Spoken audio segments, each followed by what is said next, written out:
Good morning.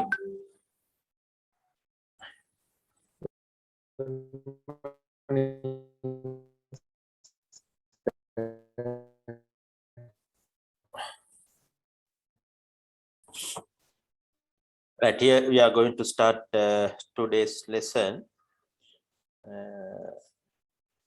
From this week, I am going to more concentrate about regarding the question papers, because next month I think you will have to face your exam. Our syllabus actually 95% of the content are already finished. Only 5% we still remaining to do that. We can complete within next couple of weeks that remaining part also. Therefore, more concentrate on the question papers. Therefore, I am start discussing some past paper questions here. We'll discuss first the 2019 and 2018 papers. The last question of these papers, these questions are regarding e-commerce security. Right, then look at the questions here first.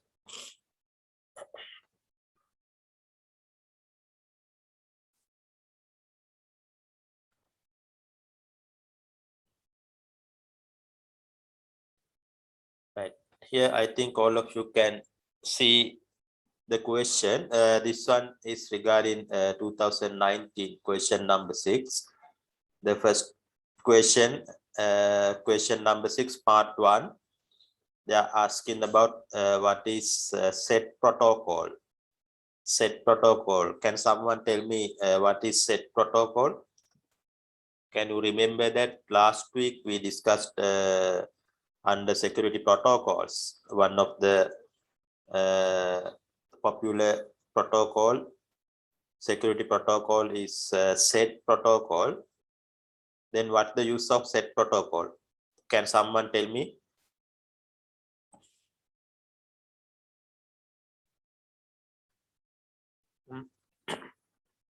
That's the past paper question. Set protocol is a security protocol, especially using to protect what kind of data. Then you want to remember these points. Set protocol is used to protect your credit card information, especially when you are transaction through the e-commerce, when you are transact through the credit card or debit card. Then relevant protection given by the set protocol. If you have installed set protocol on your point of view, then you will have more security when you are transact through the credit card or debit card. Right. In that way, you want to explain it, the answers. Here you want to give the answers at least using 4 or 5 lines. When you are giving the answers, description and the examples, when you are normally describe the answers, use 3 or 4 line description with examples. If there are some examples, please use these examples also. Right. Right, okay, look at the answer here. I am giving model answer for that questions also.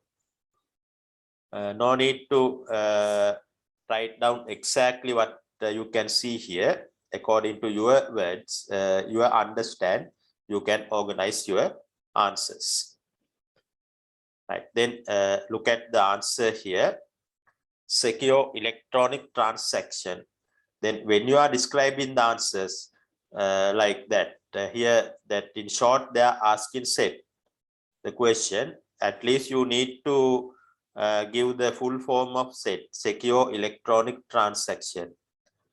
Secure electronic transaction, or set, is a system that ensures the security and integrity of electronic transaction done using credit card and debit card. This is the major things you want to include your answer, especially they are protect your transaction, credit card and debit card transaction, ensures that your security and integrity. Right. Then secure electronic transaction protocol were responsible for blocking out the personal details of card information, thus preventing merchants, hackers, electronic thieves from accessing consumer information. This set protocol is able to block, protect your card information from hackers, then electronic thieves, these types of threats. Especially you want to mention these points, your answer.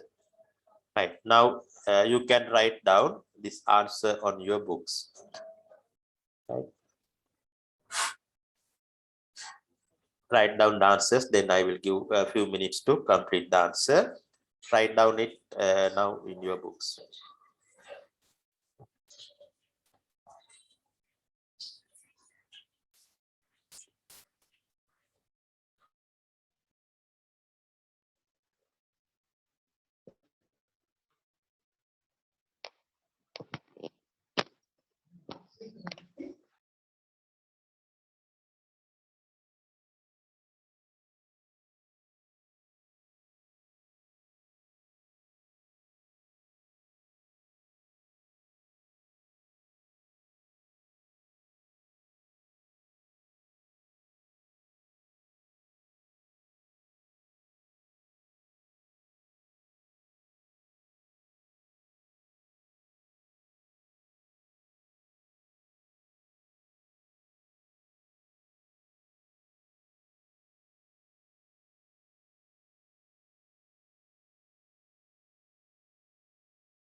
Right here, my microphone is unmuted.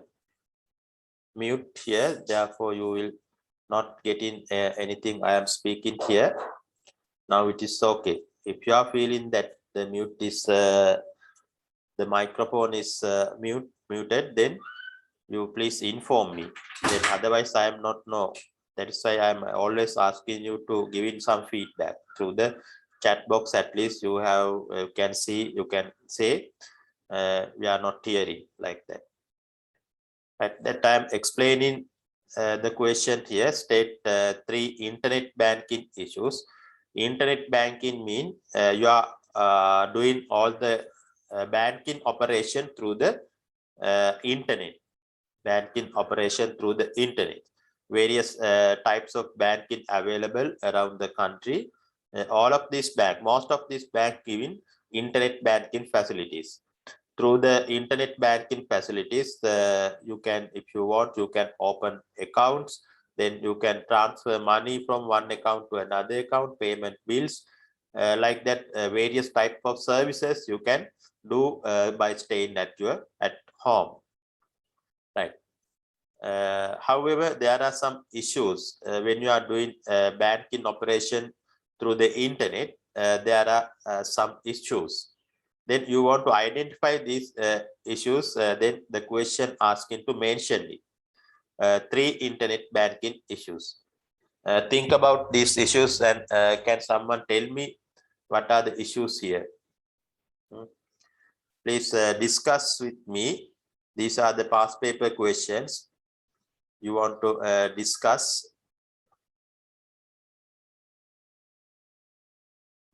What are the issues?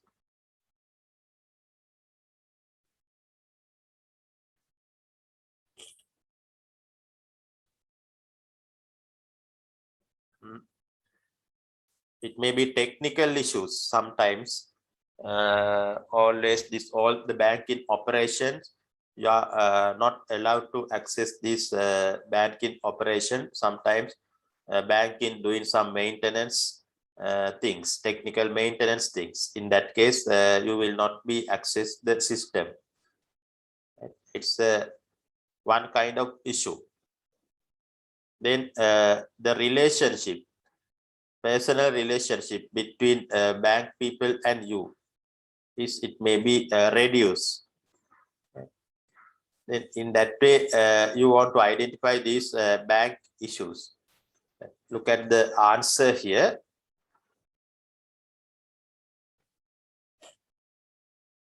Right here, giving 3 types of issues. The first one here explain technology and service interruption. Technology and service interruption. This is the one issue I am explaining here.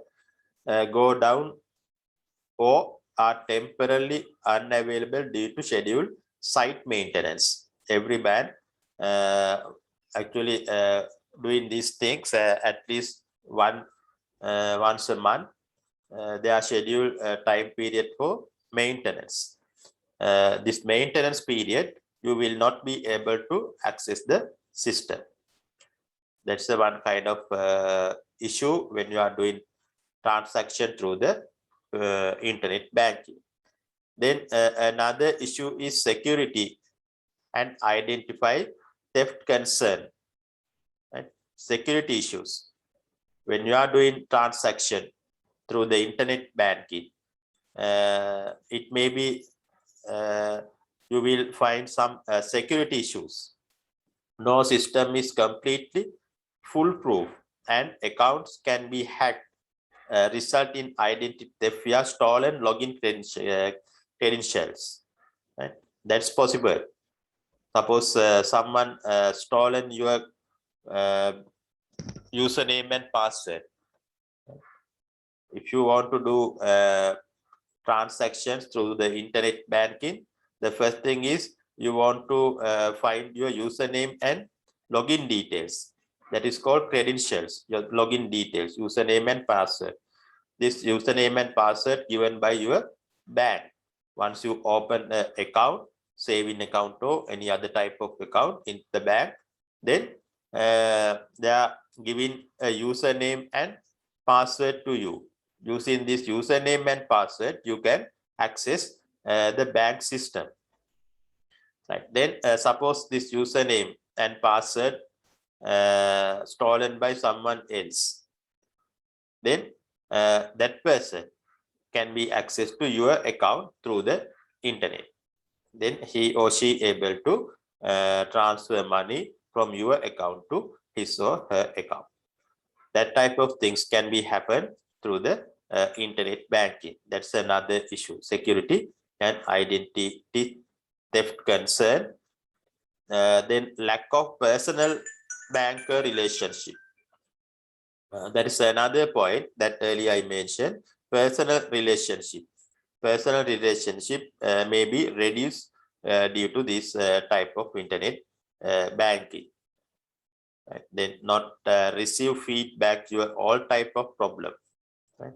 Only through when you are doing the internet banking, you will receive limited kind of information. Right? You will not receive all the answers for your all questions. Right? Therefore, lack of personal banker relationship is another major issue when you are doing transaction through the internet banking. Right. Then write down the answer for this question. Then I will give time to write down it.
Right, I think you finished writing the answers for this question here.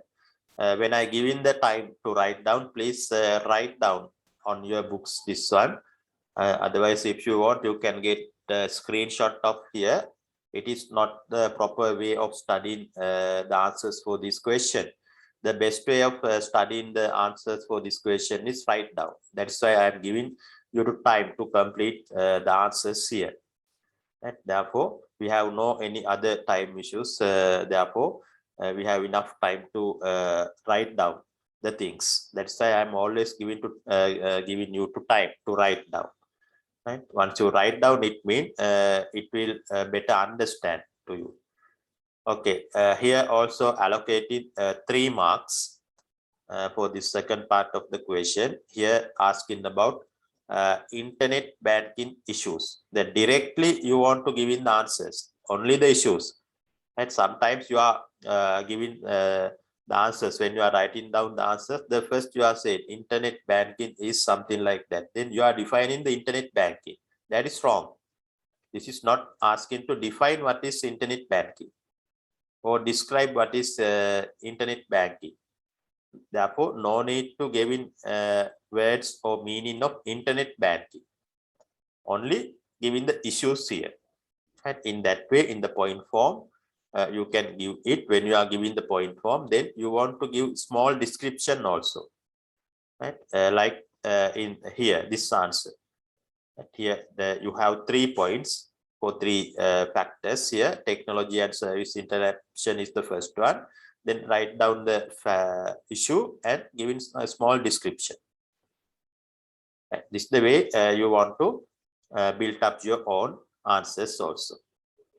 Right, then we'll move to the next part of the question. The first, read the question. What is the difference between online banking and electronic banking? Yeah, allocate 6 marks for this question here. Then online banking and electronic banking. Then what's the difference between here? Can someone tell me what's the difference? I think most of you are in this course working in the banks. If you are working in the banks, then you will have some experience regarding electronic banking and online banking also. These days, there are not too much difference between this online and electronic banking, but earlier days, they are giving some differences for that. Can someone tell me what's the difference? Online banking is refers to what?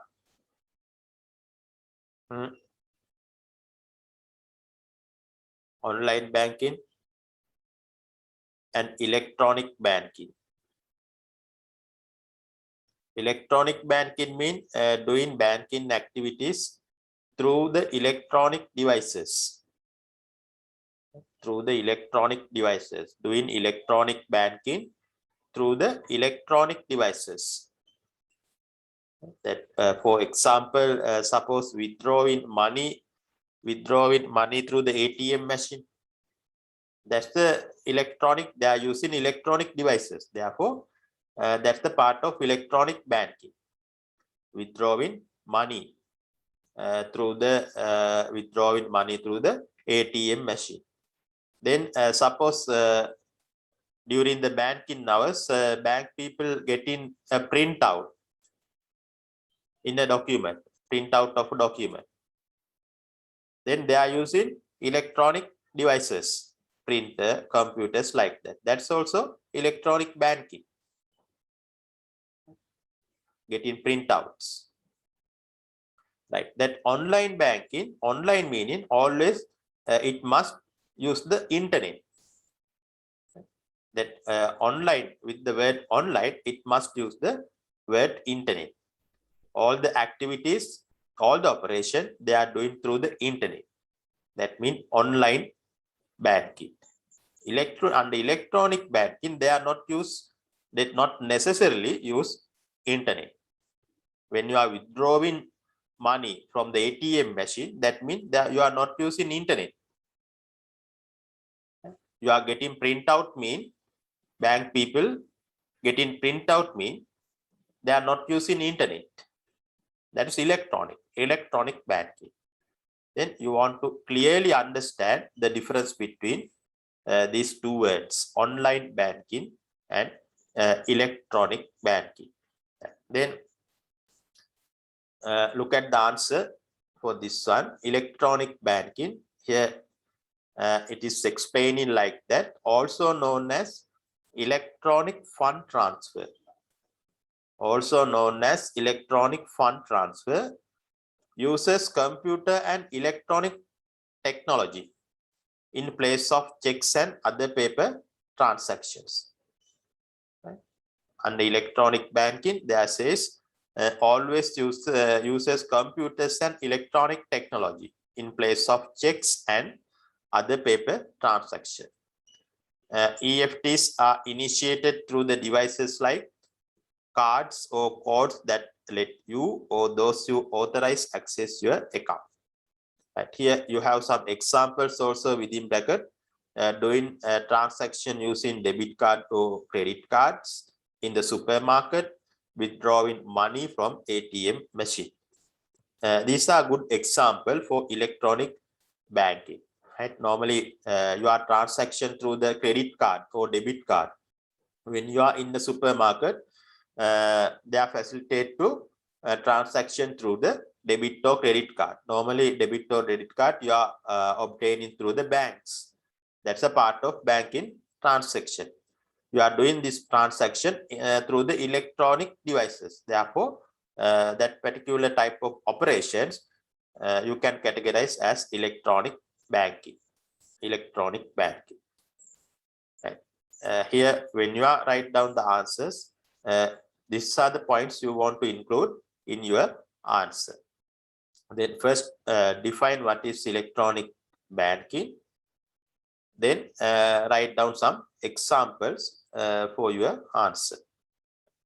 Right. Write down the answer for this one, electronic banking. Then we'll move to the other part, online banking. Right. First, write down the answer for this question.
Right, I think you finish writing the answer for this question here.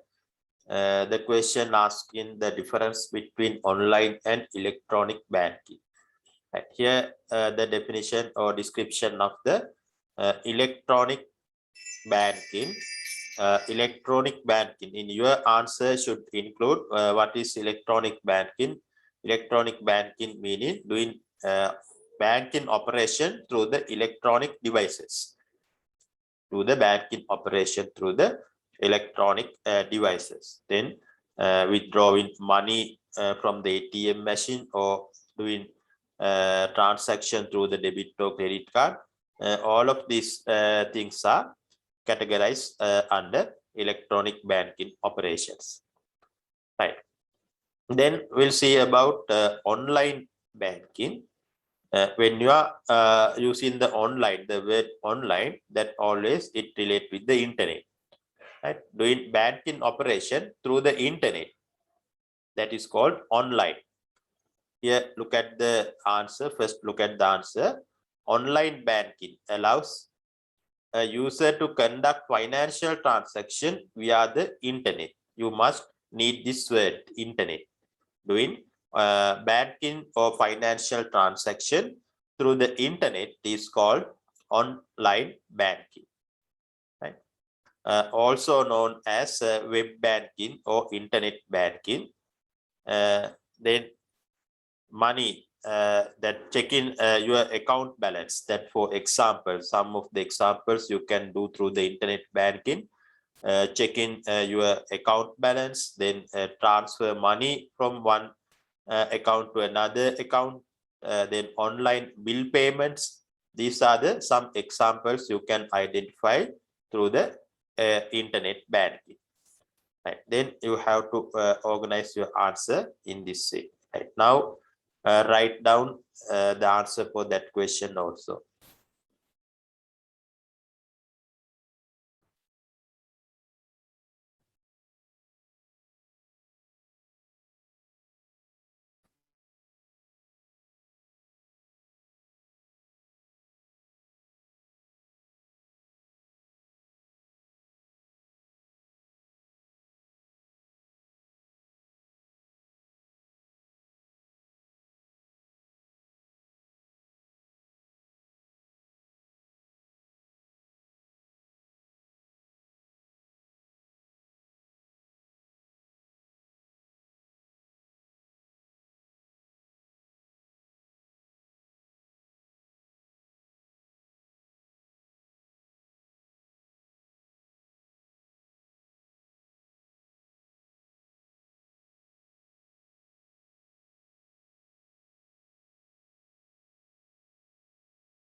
Right, I think you finished writing the answers for this question here.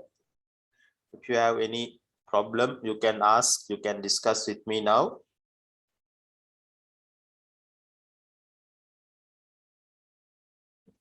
Then can you understand what we are doing up to now? These answers for this question, is it clear? Or if you have any questions, you can ask.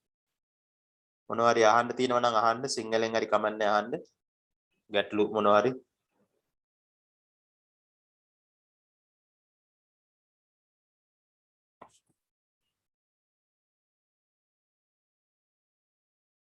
මේ questions paper questions, past paper questions discuss කරන්නේ.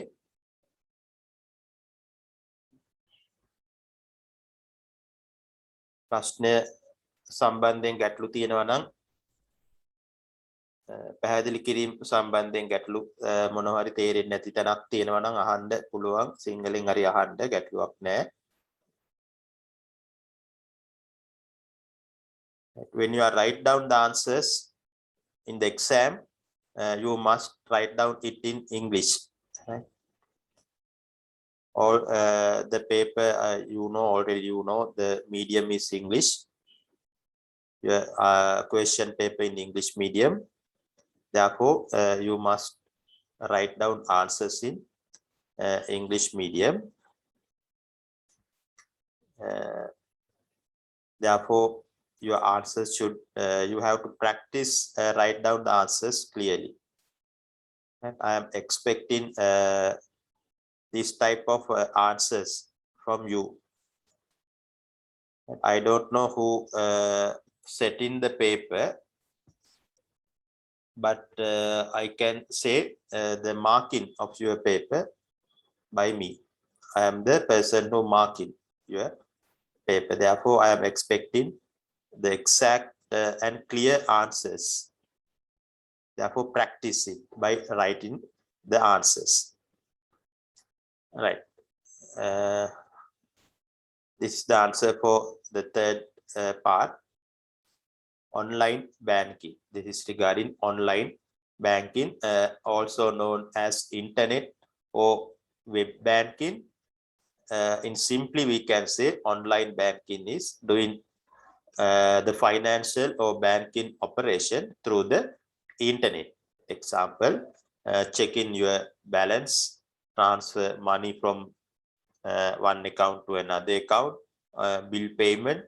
These types of things you can do through the internet. Right, then we'll move to the next question.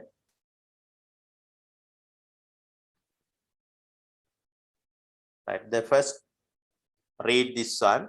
Briefly explain asymmetric cryptography. Briefly explain asymmetric cryptography. Mechanism with it uses, within brackets say public key cryptography. Another name for asymmetric cryptography is public key cryptography. Briefly explain asymmetric cryptography, mechanism with its uses. Here allocate 8 marks for this question. What is asymmetric cryptography? Can someone tell me what is it? Then which area we are studied that? In which area we identified that name? When we are discussing about what? When we are discussing about e-commerce security methods, right? Under e-commerce security method, one method is symmetric or asymmetric cryptography. Can you remember that one? That last week we discussed about that. Can you remember the word encryption, decryption? Under e-commerce security, we learned one of the security method as encryption. Under encryption, we learned the word asymmetric cryptography. Encryption meaning what? What's the meaning of encryption?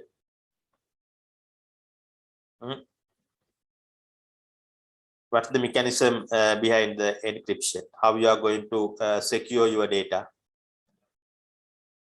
How you are going to secure your data through the encryption? Encryption meaning converting your original text into secret set of symbols. Converting your original text into secret set of symbols. That is encryption. To do this encryption, they are using various types of methods. The one method is the first you want to convert your original text into secret set of symbols using a key, public key. That this process is called encryption. Then received station should decrypt your ciphertext into original text back using another type of key called private key. Right. That's the way you want to identify the encryption method. Right. Look at the answer here. Asymmetric cryptography, also known as public key cryptography, is a process that uses a pair of related keys, one public key and one private key, to encrypt and decrypt a message and protect it from unauthorized access or use. Protect it from unauthorized access or use. This is the way you want to describe it. Once you understand it in that way, you can use your own words to describe this process. Right? Asymmetric cryptography. The first your original text should want to convert into secret set of symbols. That is called ciphertext. How you are going to convert your original text into ciphertext is using public key. Then at the receiving station, they want to decrypt it again to original text. Now you are going to decrypt it is using another key called private key. Right. Then look at the diagram here.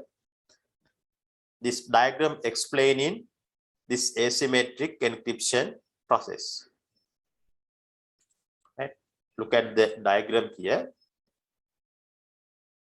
In right side, left side, you can find the sender.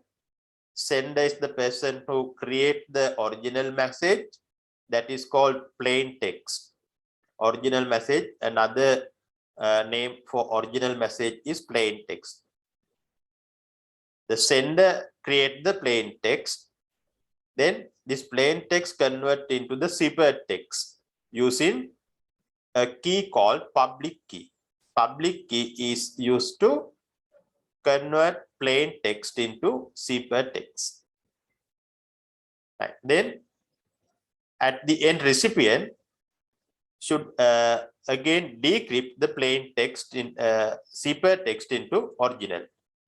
How you are going to convert ciphertext into original text is using private key. The private key in green color, you can see this private key. This private key is used to convert ciphertext back into original text. This is the process. Asymmetric encryption. When you are describing these types of thing, first use the description. You can give this description using 3 or 4 lines. Then use the diagram.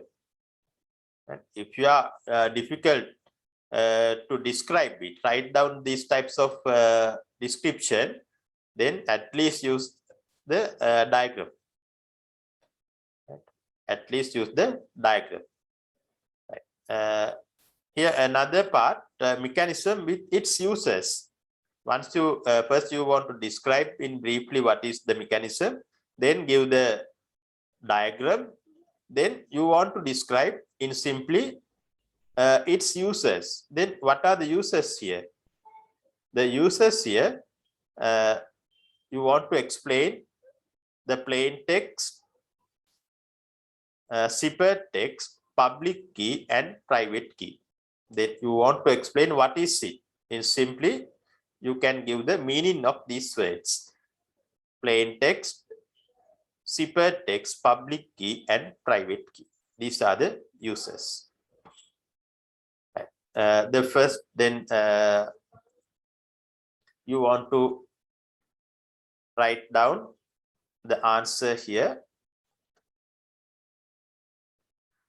Right. This is the question. Right. The first write down the description here. First write down the description, then draw the diagram.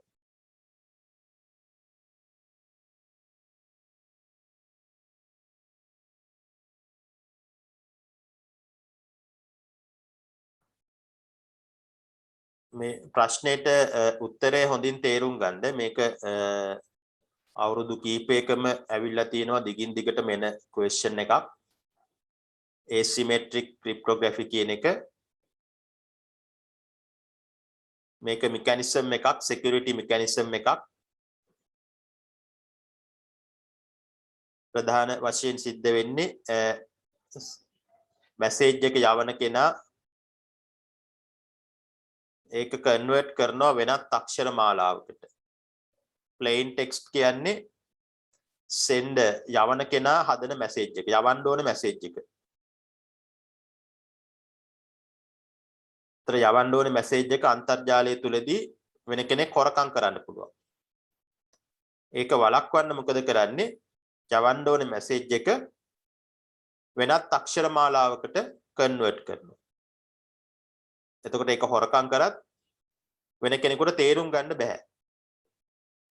වෙනත් අක්ෂර මාලාවකට convert කරනවා. ඒක තමයි zippered text කියන්නේ. ඒක කොහොමද කරන්නේ? Computer algorithm එකකින් ඒකට තමයි public key කියලා කියන්නේ. public key එකෙන් තමයි plain text එක zippered text එකට කන්වර්ට් කරන්නේ. එතකොට zippered text එක ලබන්නාට තේරෙන්නේ නැහැ. එයා එක නැවත ඔරිජිනල් ටෙක්ස්ට් එකට පත් කරගන්න ඕනේ. අන්න ඒ process එක තමයි decryption කියන්නේ. ඒතර ලබන්නා කොහොමද zipper text එක plain text එක බවට පත් කරන්නේ?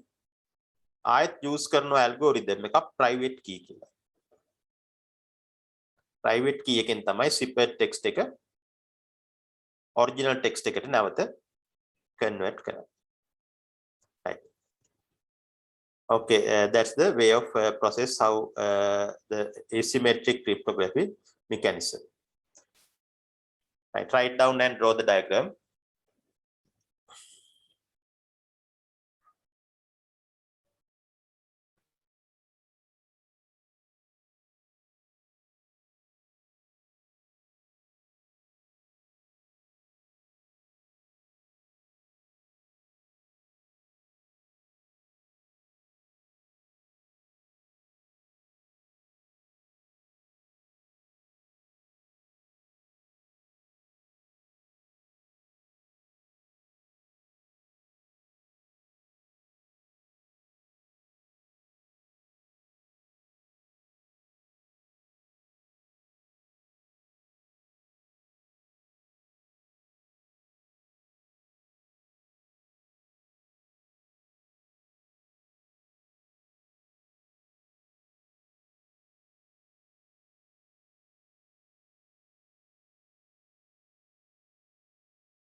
Right, I think you finish. Write down the answer here. Drawing the diagram also. Here, not finish the answer, still not finish it. After you draw in the diagram, then you want to explain the uses. Uses here in this diagram, you can identify the uses. Uses mean the elements, right? Components, main components that relate with this diagram. You want to explain plain text. What is plain text? What is ciphertext, public key, and private key? You want to at least you want to explain these four. These are the main four elements. Right? Then it is allowed. If you like, you can explain what is sender and recipients. Actually, these are not expecting. You must describe and simply describe what is plain text, zippered, public key, and private key. Right? Write down this one also. Plain text, ciphertext, public key, and private key. Write down this one also.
Right here, I think you finish.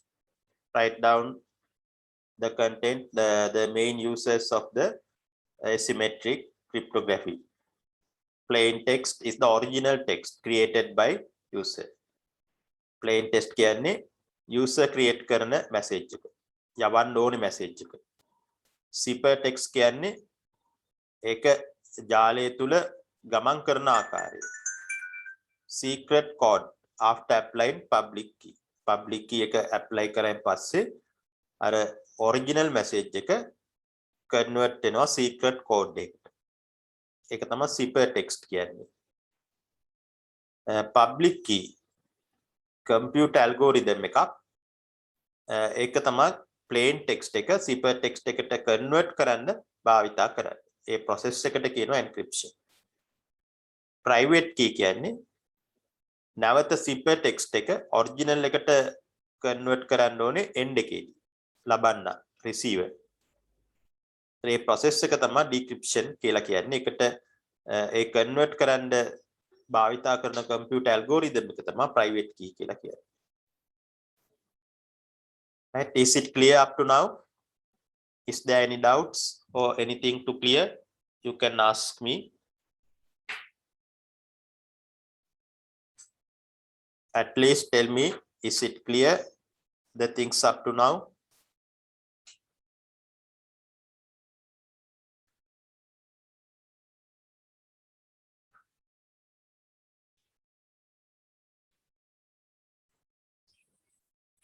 Is it clear up to now?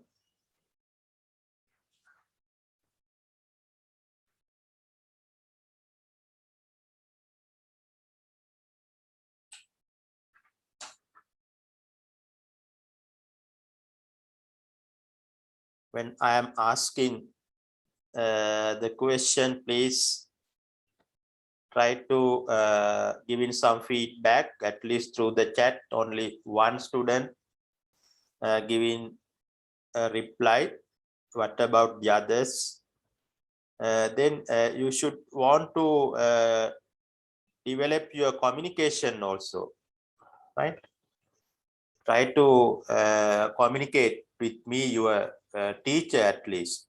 You are the person who become professionals here. Accountant mean one day you are become accountant. That means professional. One good feature is the professionals is communication. They should have proper communication between your employees and your customers. I am not giving details or teach how to become professionals. That you want to learn it, right? Therefore, I'm asking questions. Then please tell that it's not clear, or at least clear, yes or no. Use these words, right? Okay. That's about the question in 2019. Then we should want to discuss another question number 6 in 2018, the similar type of question. If you are write down giving the answers for 2018, then you will be easily answers for this question 2019 one, right? However, we'll see the 2018 one also. Question number 6, 2018. First, they're asking to define the term encryption and decryption. Right now, it is clear, I think, what is encryption process and what is decryption process. Encryption means process of converting original or plain text into ciphertext. Ciphertext. Within bracket, you can say ciphertext means secret set of symbols. Decryption means the process of converting secret set of symbols, so ciphertext, into original text. Right. That's the difference between encryption and decryption. Right. Then write down the answer here that I'm explaining it.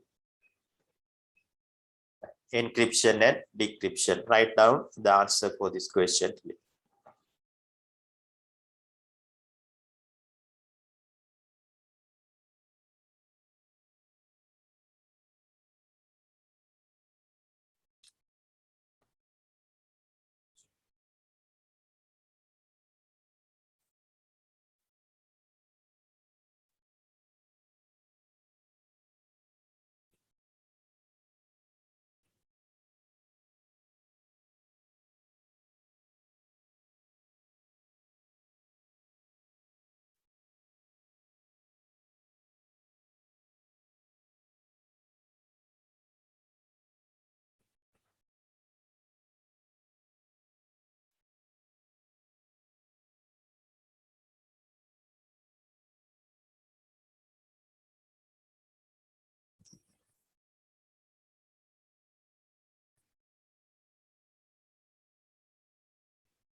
Right here, I think you finish. Write down the answers. It is simple explanation. Encryption, the process of converting plain text into ciphertext. Within bracket, giving some Explanation for plain text. Plain text means user prepared message. That means the message which you want to send in through the network. That is the plain text. Encryption process, this converting this plain text into ciphertext. Ciphertext is the secret code of symbols. How you can convert this plain text into secret set of code using the public key. That is encryption. The decryption means process of getting original text from ciphertext using the private key. Right. This type of explanation you should be able to give in with this question. Right. Then we'll move to the second question. In question number 6, 2018. Right. Look at the first, read the question. There are 6 dimensions of e-commerce security. What are those? Right. Then you want to write down the 6 dimensions of e-commerce security. Right. Under e-commerce security, when we are discussing in last week, I think last week or before the last week, we were discussing about e-commerce security. Under that, we identified 6 factors that you want to consider when you are establish a security system for your e-commerce website. If you are establish a security system for your e-commerce website, then you want to consider these factors. These factors called 6 dimensions of e-commerce security, because here they are having 6 different factors. You want to consider these factors before establish a security system for your e-commerce website. Then what are the 6 factors? The question that is the asking this question. 6 factors. Can someone tell me what are the factors that you want to consider? 6 dimension. Can you remember that one? Confidentiality, authenticity, repudiation, non-repudiation. Like that, we learned these factors. In this question, you want to write down these factors one by one, giving small, simple description. It may be in 1-line description. Right. Then see the answer for this question here. These are the factors, 6 factors you want to consider when you are established security system for your e-commerce website. You want to write down the answers with a small 1-line description. Right. Here, first one, integrity. Integrity means correctness of the information. Correctness, how far it is correct. You want to consider that factor, integrity. How far correct your information for the end location. Then non-repudiation, assurance that anyone cannot deny the validity of transaction. Once you accept doing some transaction with other party, then both parties should accept the validation of the transaction. It is not no way to deny one party doing the transaction. No one able to reject doing the transaction. If you are rejected, that one party reject doing the transaction, that security system should be able to identify that factors and remove the things. Non-repudiation. Authenticity, ensure that person's identity. person's identity. Normally, they are using password or username to identify who are the person enters your system. Authenticity. Confidentiality. Fourth one refers to protecting information from being accessed by an unauthorized person. Your security system should be able to capture the person who are accessing unauthorized, accessing, not getting the permission. Confidentiality. Privacy, control information. Once you give in your credit card information to the merchant, then there should be a way to protect your information by the merchant. Privacy is used to control the usage of information by the customer that have given to the merchant. There should be a way to protect your information in the internet. And simply, we can say there should be a way to protect your information in the internet. That is privacy. Availability, continuous availability of data. In any time, customers may be able to access your e-commerce website. In that time, your data should be available to customers. These are the 6 factors you want to consider when you are establish the e-commerce security system for your e-commerce website. Right. Write down this answer for this question. Right. Write down it now.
Right, I think you finished. Write down the answer for this question here.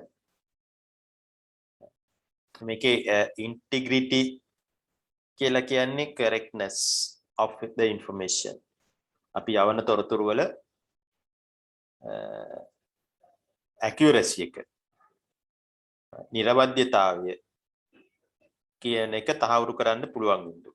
100ට ආසන්නව 100%ක්ම තහවුරු කරන්න පුළුවන් වෙන්න ඕනේ අපේ security system එක හරහා. integrity non repudiation කියලා කියන්නේ transaction එකක් accept කරන් පස්සේ දෙගොල්ලක් එකඟ වුණාම parties දෙකක් ගනුදෙනුව කරන්න එකඟ වුණයින් පස්සේ ඒක ඉවර වෙන්න පෙර කාටවත් reject කරන්න බෑ. ඒ transaction එකේ වළංගු භාවය තව කෙනෙකුට ඒක නැති කරන්න බෑ, පින්නින්න බෑ. authenticity කියන්නේ ඒ තමන්ගේ e-commerce website එකට එන කෙනාගේ identity එක, ඔහුගේ අනන්‍යතාවය තහවුරු කරන්න ක්‍රමවේදයක් තියෙන්න ඕනේ.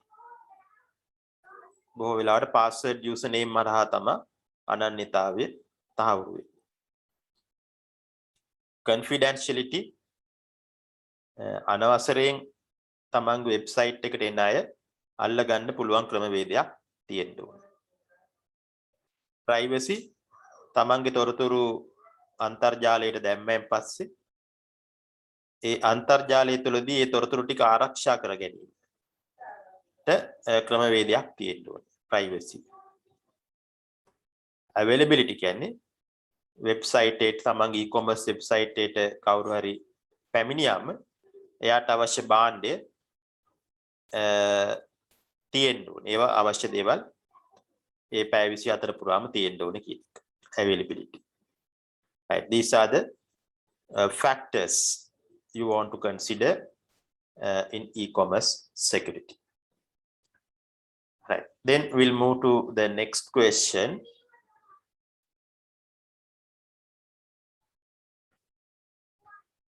Right, here compare the contrast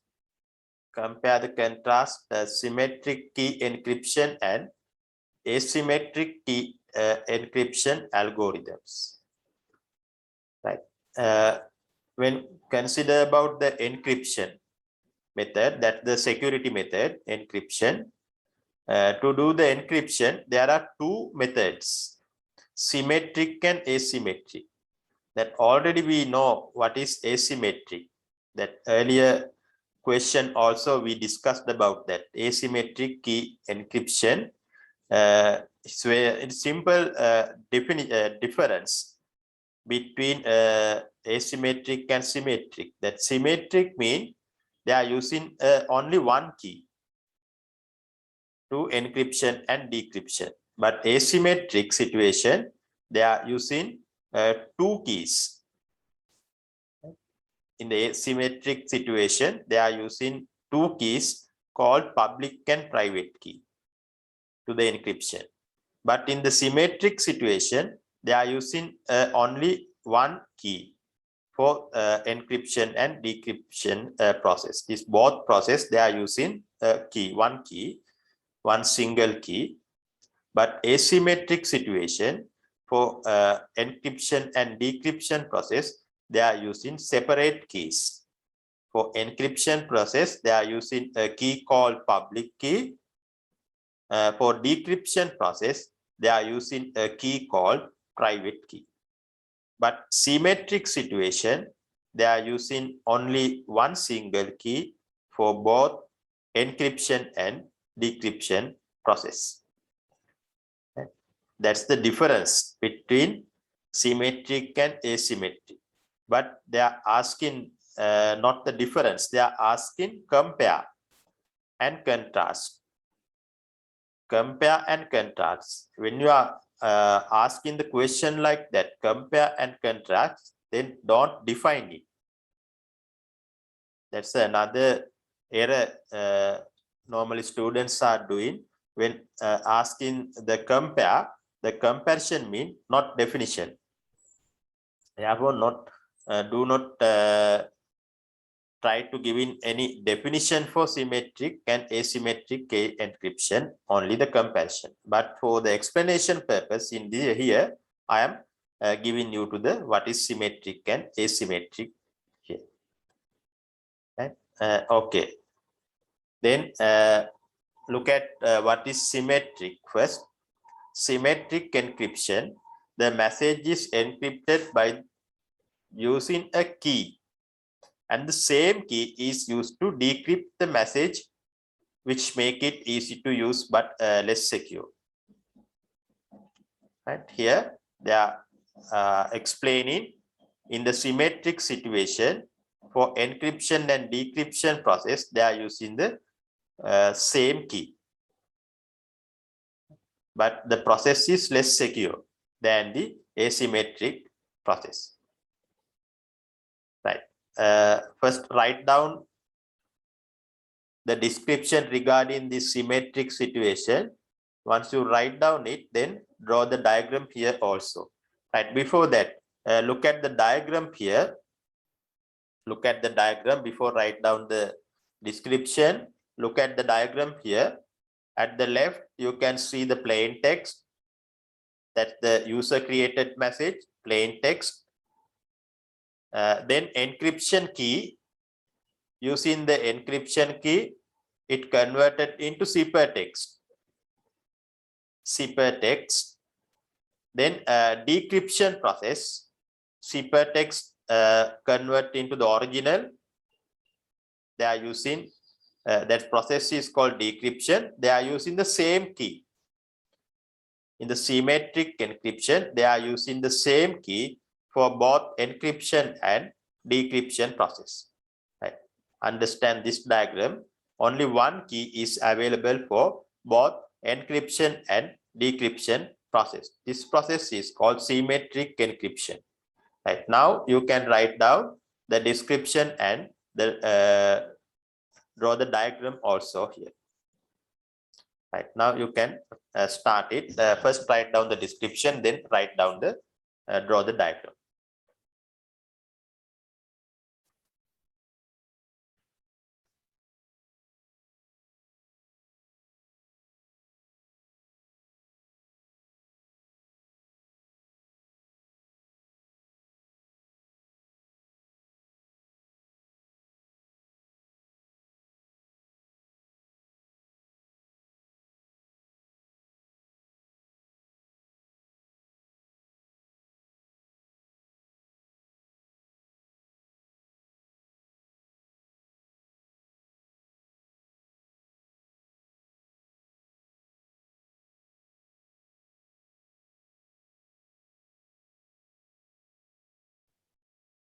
Please do not draw anything on the screen.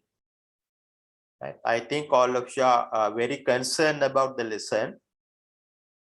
If you are doing something else, I assume that you are not concerning or you are not clear with the lesson. Right. Here we are discussing about the past paper question.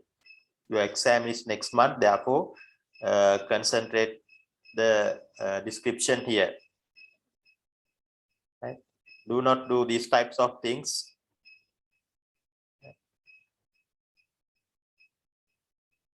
You are doing these types of things mean you are not concentrate, and also you are disturbing for others also, those who are concerned about the lesson.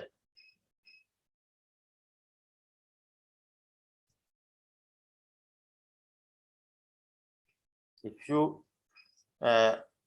don't need to these things, please you can mute the things and stay in your place, right?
Right here, I think you understand.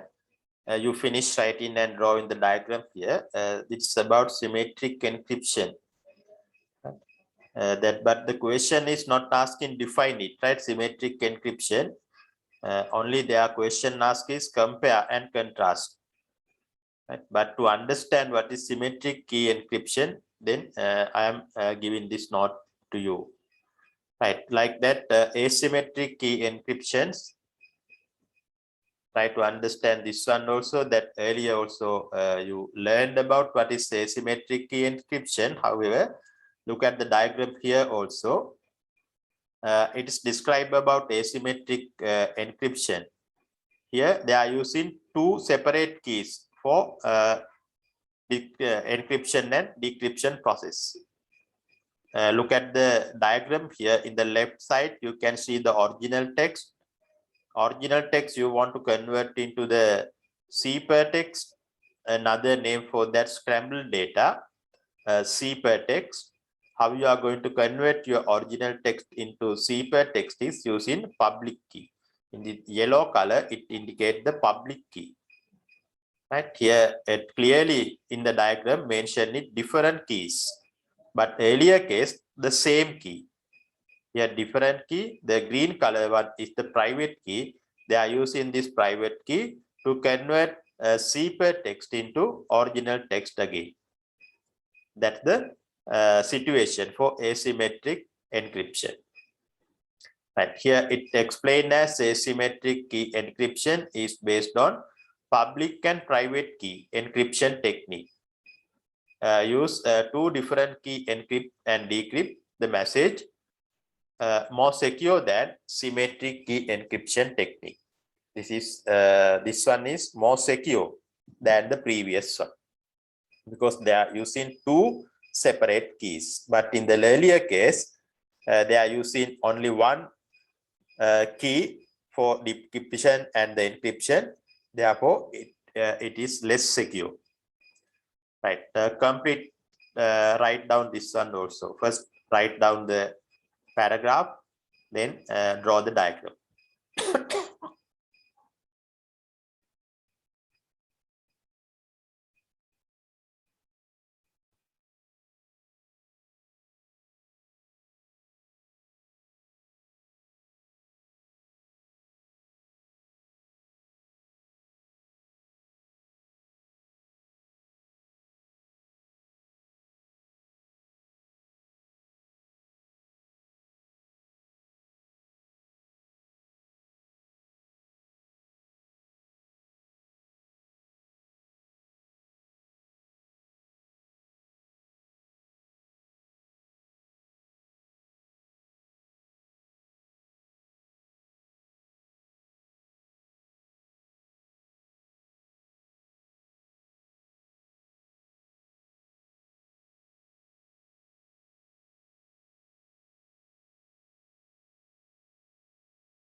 Right here, I think you finish, write down the answers. Asymmetric.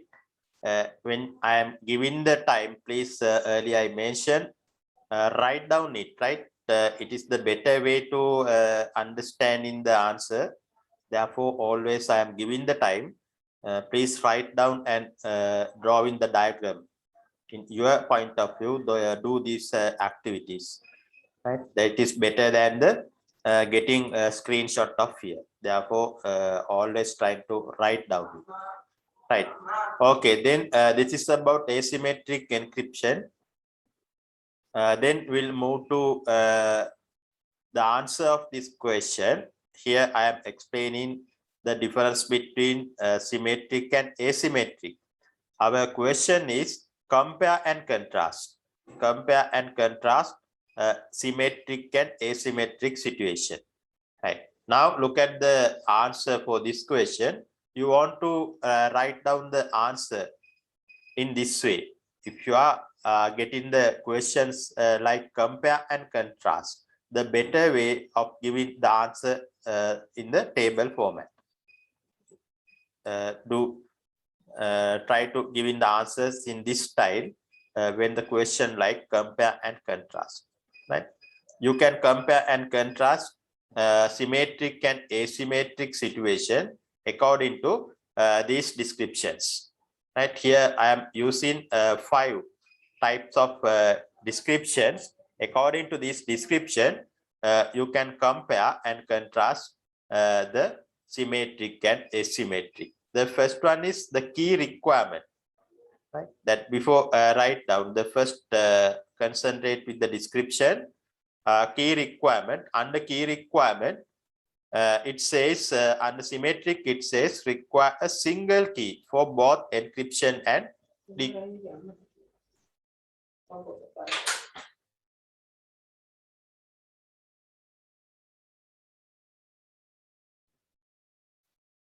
Right. Okay. Here under symmetric situation, it says single key required for both encryption and decryption. That earlier in the diagrams I explained it.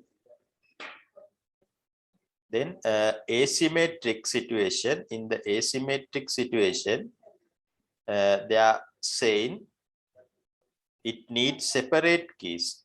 That means require 2 keys, one for encryption and the other for decryption. That's also known as public and private key.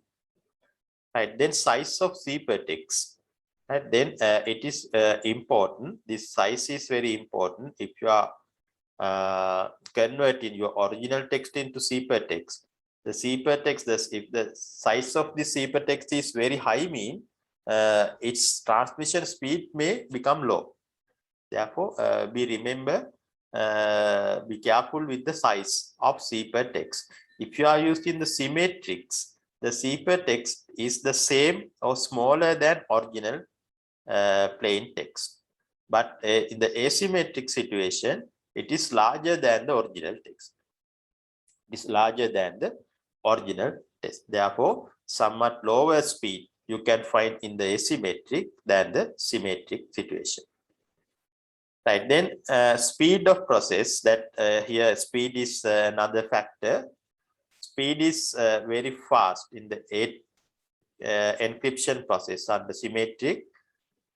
The speed here, consider the process of encryption. That means the time taken to convert in original text into ciphertext, not the transmission speed here. Concentrate on the speed taken to convert original text into time taken to convert original text into ciphertext.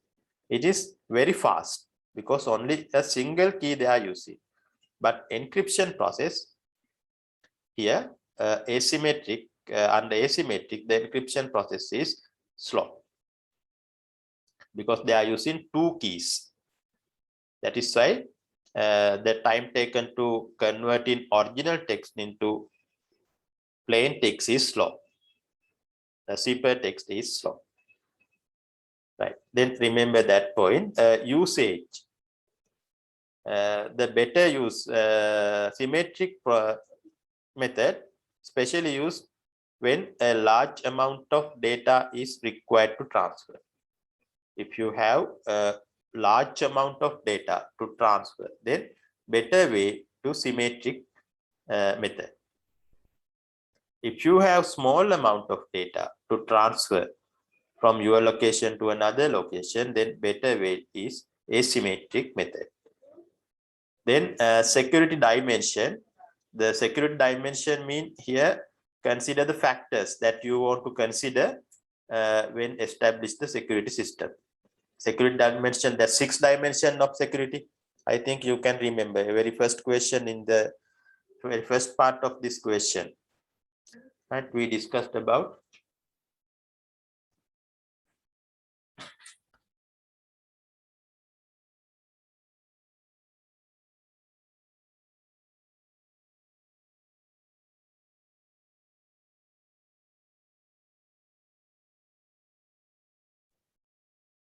right here security dimension.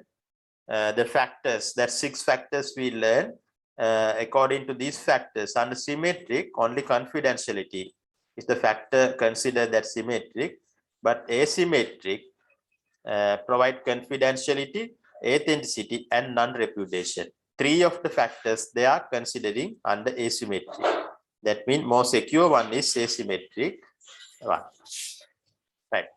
Now you can write down. This is the answer for question part 3. Question number 6, part 3. This is the answer. Right. Now you can write down the answer for that question also. Right. Write down it.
Right here, I think you finish write down the answers for this question here.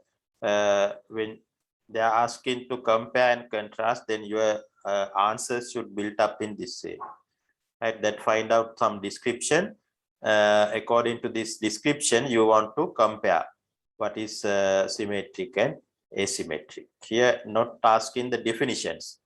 If you are asking definition, then you have to answer it in the earlier way. That earlier I described how to define it.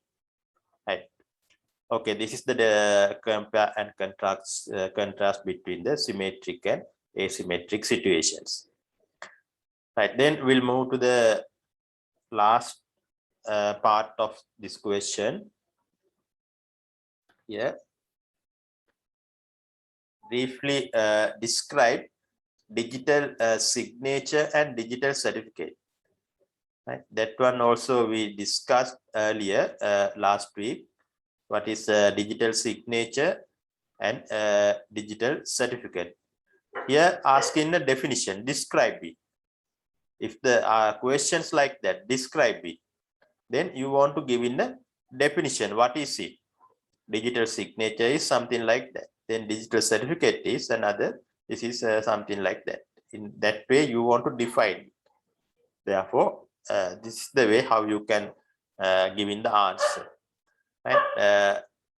If you consider the digital signature is a method of verifying the authenticity of transaction, document, or message. It guarantees that the message is generated by the sender and is not modified by the external party.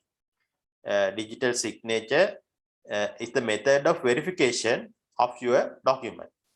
Normally, normal documents without using electronic devices, that normal letters, how you can verify your normal letters is by putting your handwritten signature.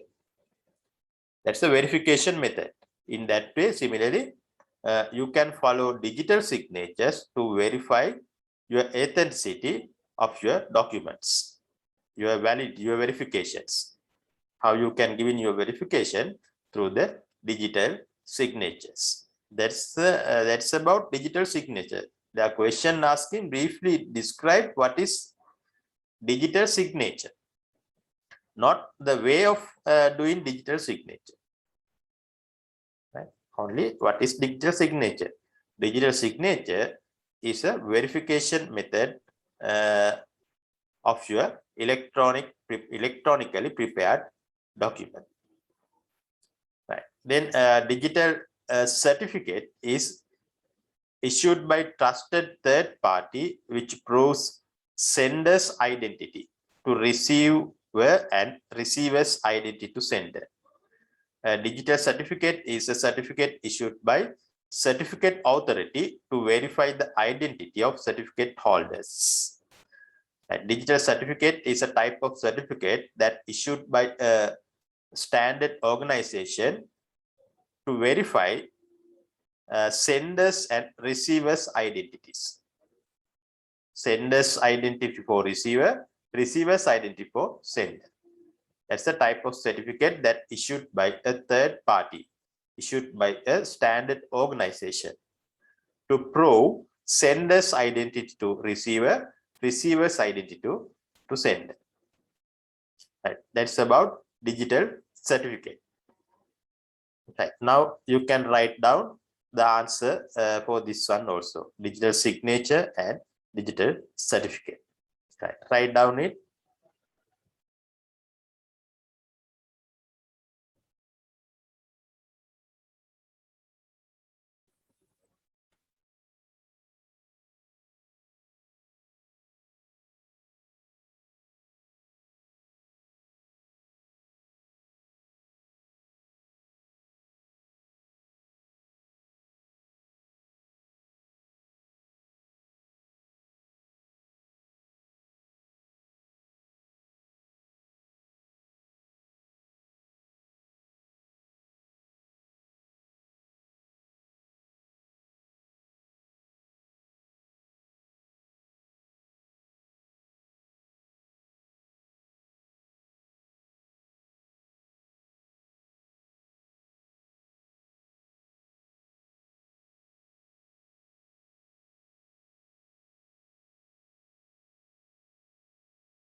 එතකොට මේකේ digital signature කියලා කියන්නේ තමන් electronically prepare කරපු document එක proof කරන්න.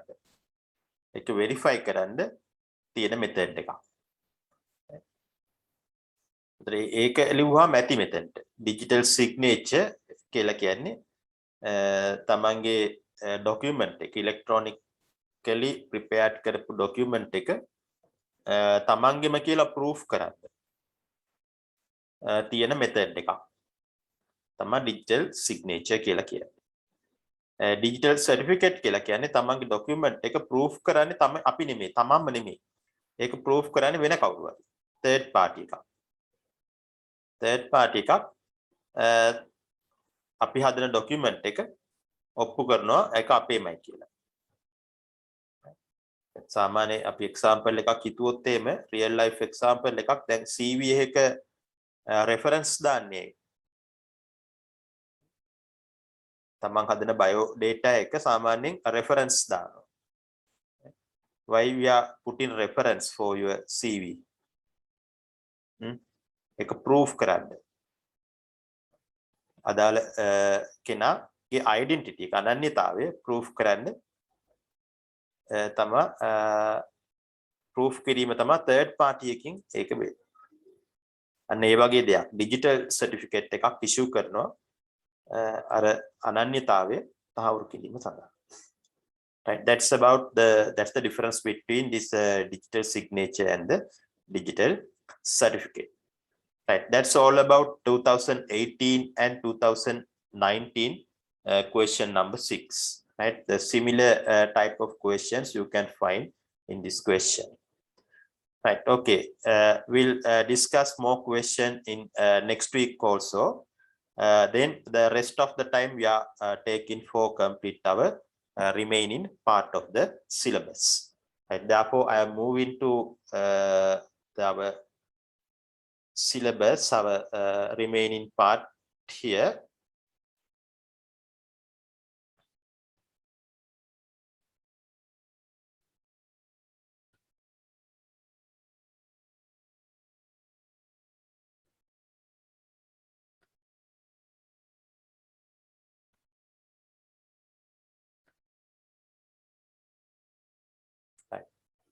We were discussing about security methods.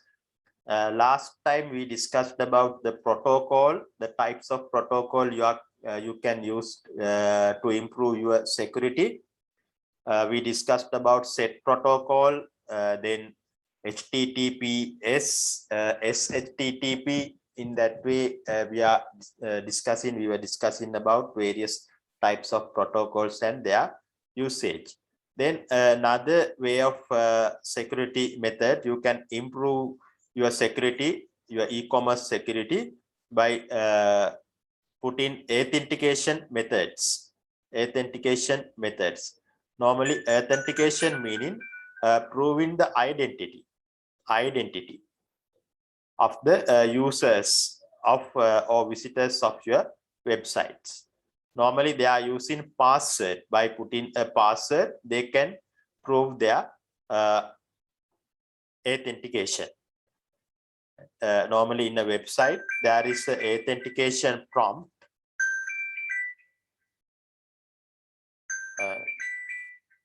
Wait.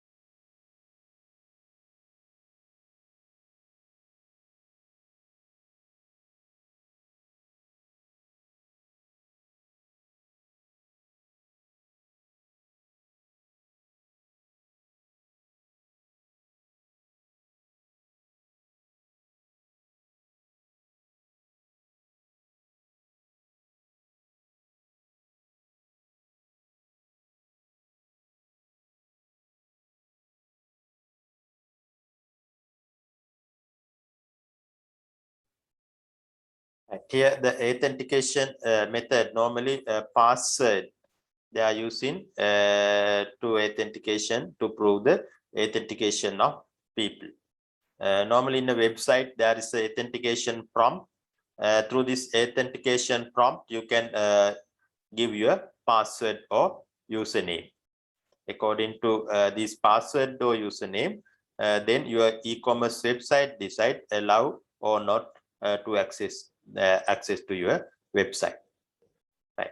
Then when you are preparing, when you are giving the password, actually, then when you are setting the password and you want to maintain this password, that is called password management. Right. Password management is a set of principles and best practices to be followed by users while storing and managing password in an efficient manner to secure password as much as they can prevent unauthorized access. And when you are using password, then you want to manage it. Right? When you are managing the password, especially when you are giving the password, there are some factors you want to consider. According to these factors, you want to maintain your password. Right?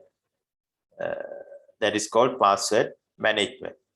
And when you are using the authentication method, then you want to consider about managing the password also.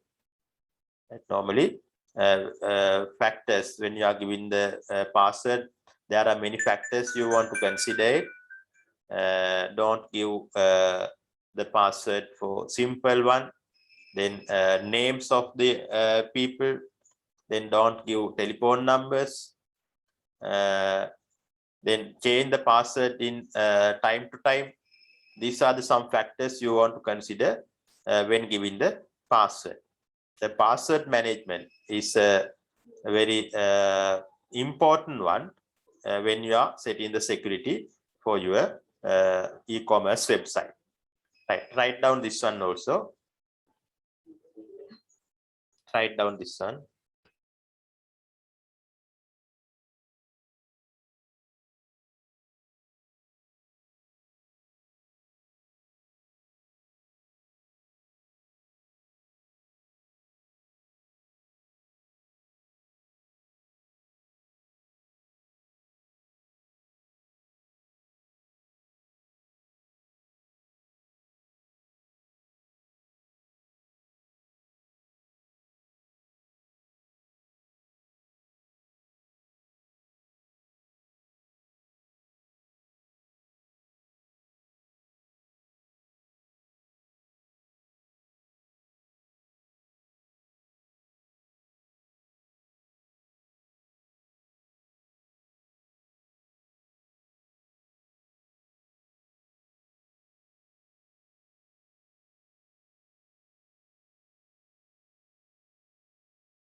Right, here I think you finish writing. Write down the password method here, authentication method.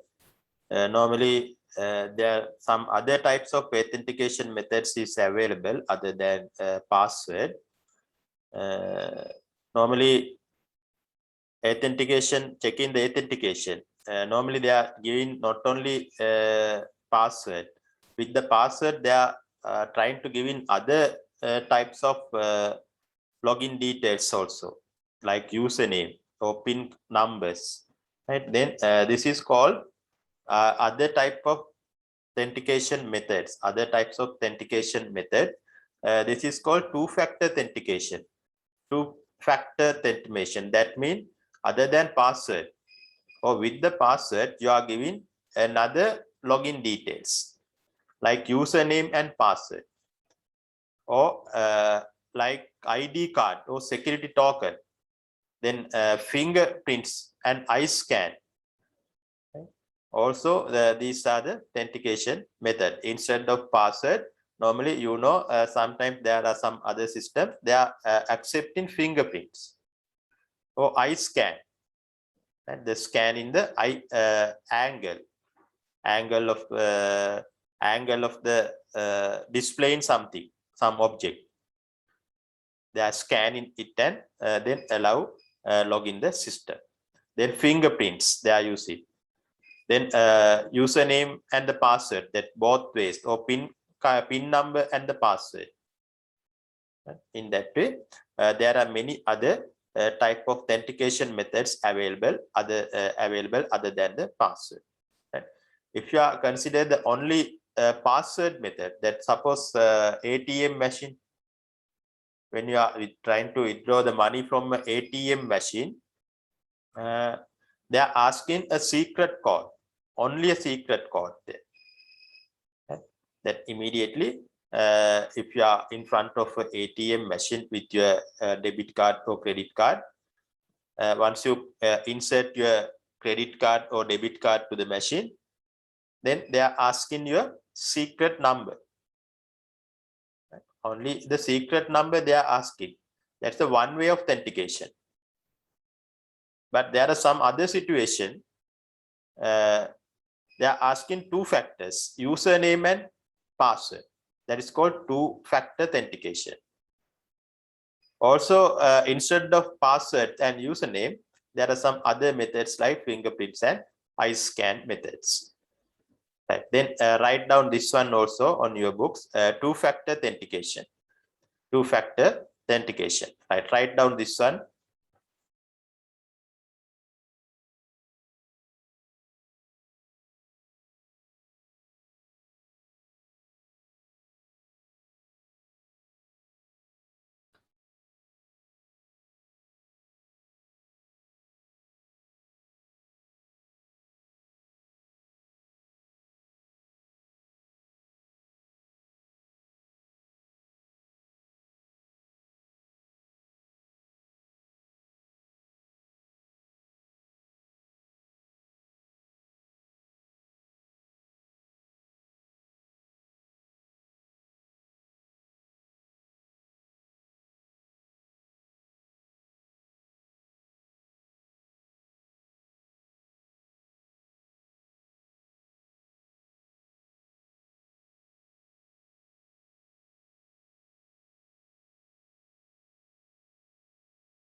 Right here, I think you finish writing this the other two-factor authentication also.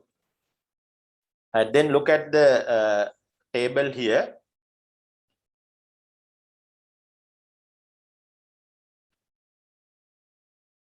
Right. Then here compare the different types of ways of giving authentication. Normally, there are some system only the password is needed to access. That earlier I mentioned one example, withdrawing money from the ATM machine. In that case, only the secret or number or password is enough to access the system. Actually, this type of systems categorized as the bad password, bad systems. Here they are giving some examples, giving numbers like that. There are some bad passwords here. The good authentication method normally password and the something else. If you want to log in into a system, please always try to design to obtain the password with some other factor like a username or something send into your phone and getting it, SMS or some voice messages with the password. Then a better way is some authenticator. You can use a push notification system with the password. The better way. These are the better ways. Better password system, authenticators with push notification or software tokens like OTP. I think this one is much experience. You have some experience regarding the OTP. When you are trying to transfer some money from your bank account to another bank account, then in the time of transferring, they are asking some token number like OTP number. When you are giving some details, this OTP number receive you through your phone. Once you get in the OTP number to your phone, then that particular number you want to give to the system. Then only you can transfer your money to another account. Right. Then the best way is passwordless. Without giving any password, it should be able to log into the system. Right, like Windows Hello, one example that I will explain it. Then authenticator, phone sign in.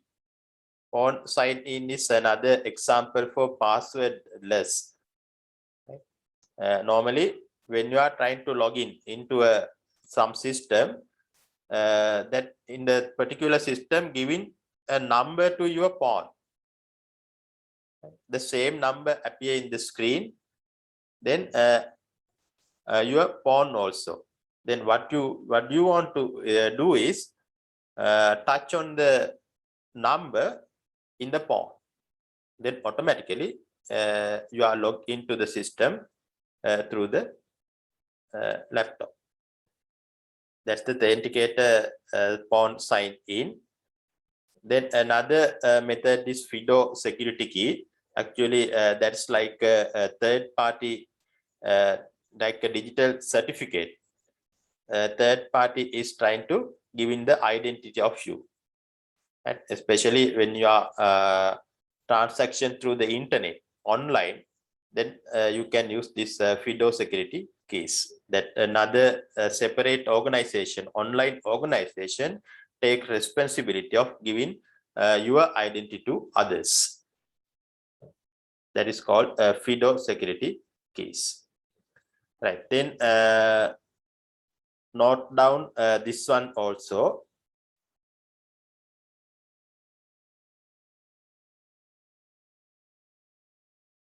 Here giving opportunity to selecting the best security method for your system. Right, write down this one also.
Right here, explaining different authentication methods you can use it your e-commerce website.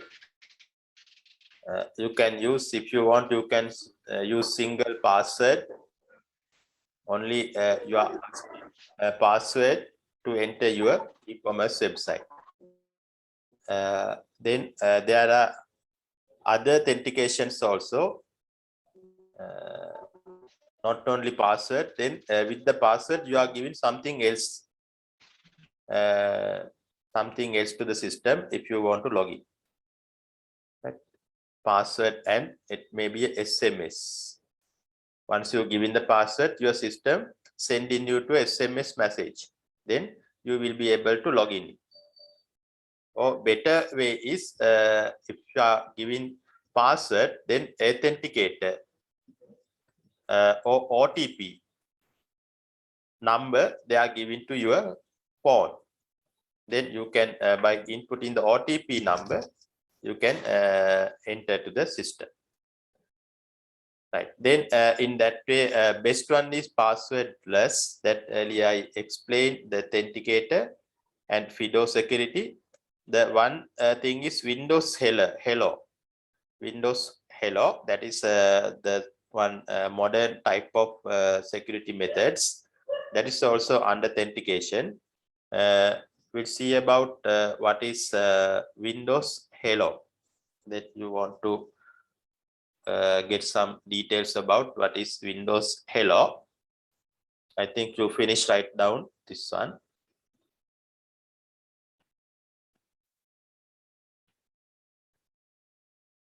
Here it says Windows Hello provide a reliable, fully integrated biometric authentication based on facial recognition on fingerprint matching.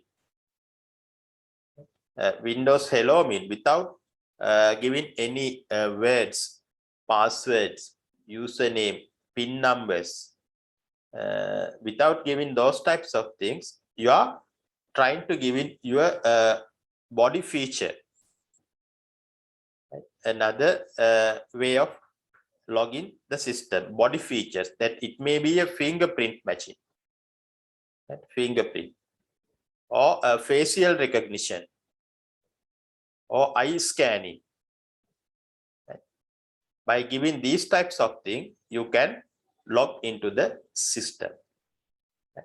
If you are using Windows Hello, then you need combination of special infrared cameras and software to increase your accuracy and guard against spoofing. And if your computer or if your system having sophisticated cameras and software, then you will be able to identify your user's fingerprints, eye scanning, or face recognition. Like that, your body features, it will be able to identify your body features if you want to access your systems. Right, that is about Windows Hello. Write down this one also on your books.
Right, here I am giving you a break, 25-minute break, 11:25. I will start it again.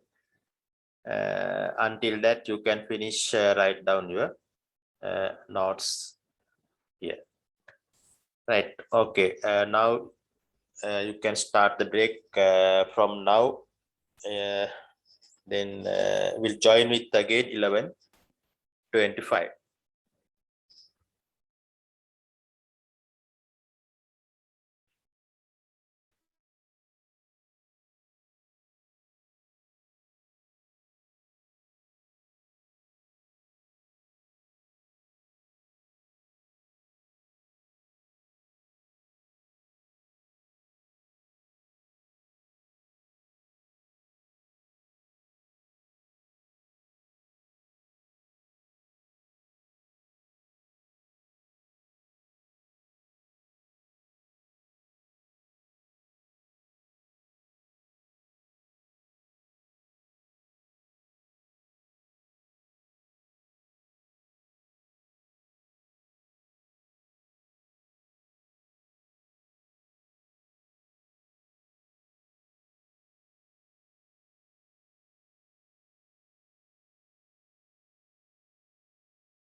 Right, here we are going to start again after the break. We are discussing about Windows Hello. That is a security method, e-commerce security method. Especially users are trying to access by showing their facial recognition or fingerprint matching. Right, in that way, it is very secured method. Only the person who having unique fingerprints, unique facial movements only can access to systems. Right. If you need to establish such a security system, then you need special infrared cameras and specific kind of software. Right.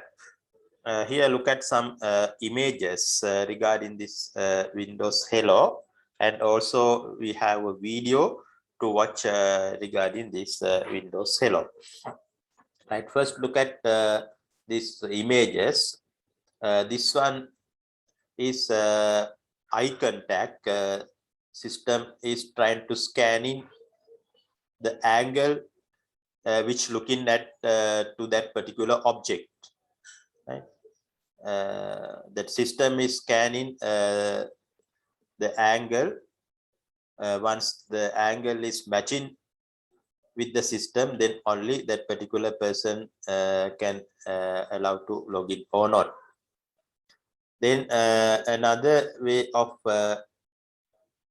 login here, a fingerprint scanning. Already all the relevant fingerprints are in the system. It maintained as a database. Once you give in your fingerprint to the system through the fingerprint machine, then it will check your fingerprint and the fingerprints already available in the database. Compare with each one. If it is matched, your fingerprint and the fingerprints available in the database. If it is match only, it's allowed you to log in the system. Right. These are the some pictures regarding these types of the type of authentication. And then look at the video here. This video explaining more about facial recognition, how you can link with the facial, involved with the facial recognition if you want to access to a particular system.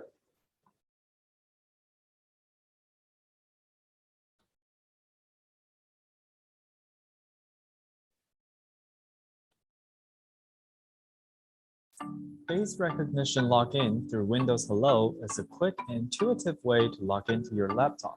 It works by scanning your face, so it's completely hands-free. Plus, it uses an advanced IR camera to ensure convenient, reliable, and secure login. The advanced 3D IR camera on the new ZenBooks comes with 4-lens element, which produces sharper images and lower noise. It also has see-in-the-dark capabilities that allow login in dim environments.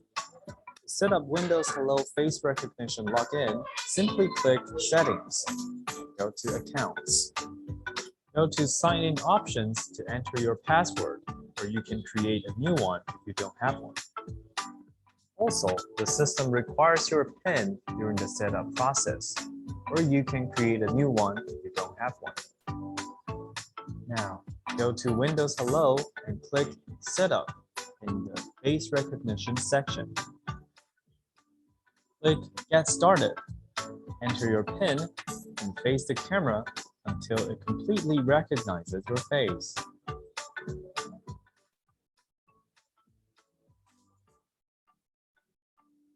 Now it's ready.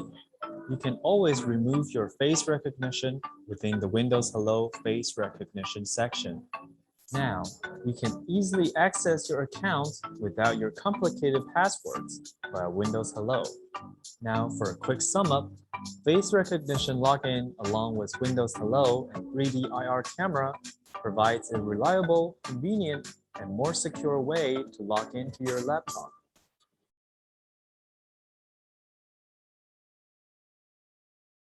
Right, here in that video explaining how you can set up your face recognition system through your Windows 10 environment.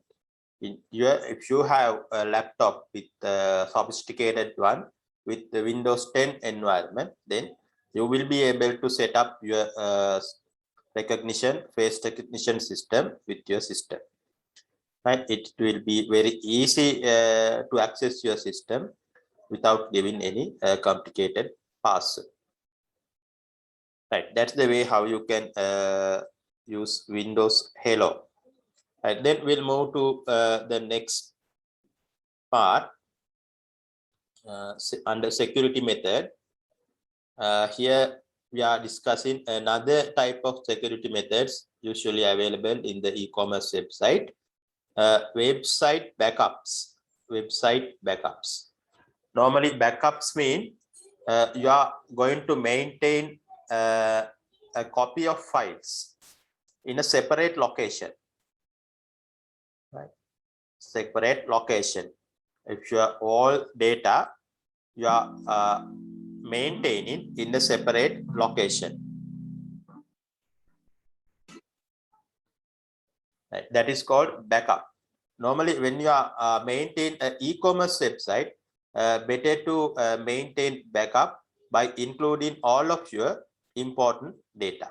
That once you damage your system, then immediately after destroyed your system, you can start your business immediately after you destroy the system due to getting the data from your backups. Right.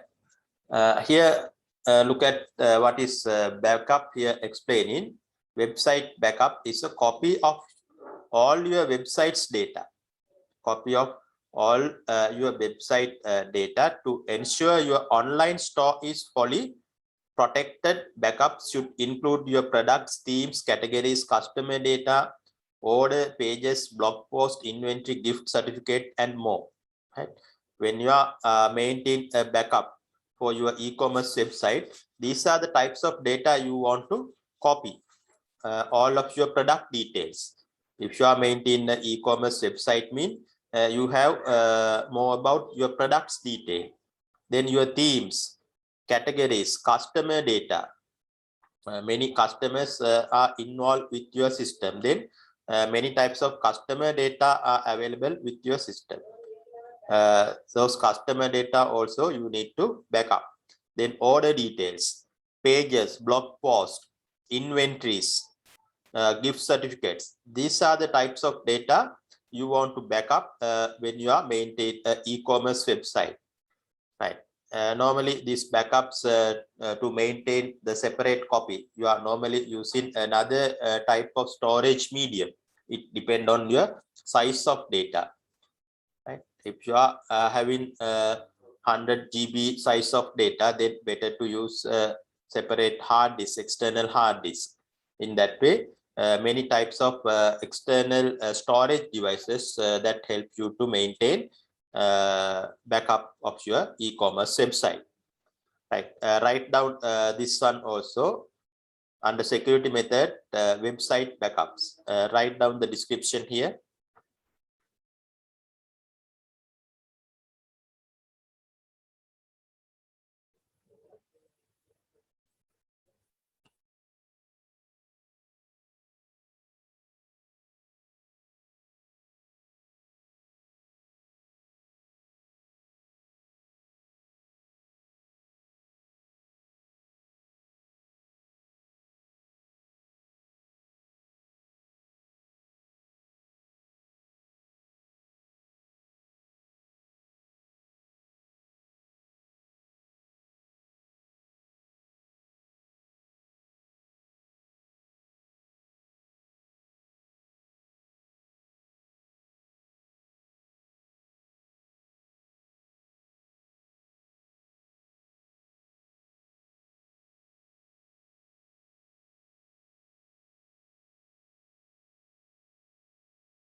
Right here explaining about website backups. Then there are some important factors you have to consider when you are maintaining a backup. Right here it is explaining there are 4 requirements to look for you in your backup software system.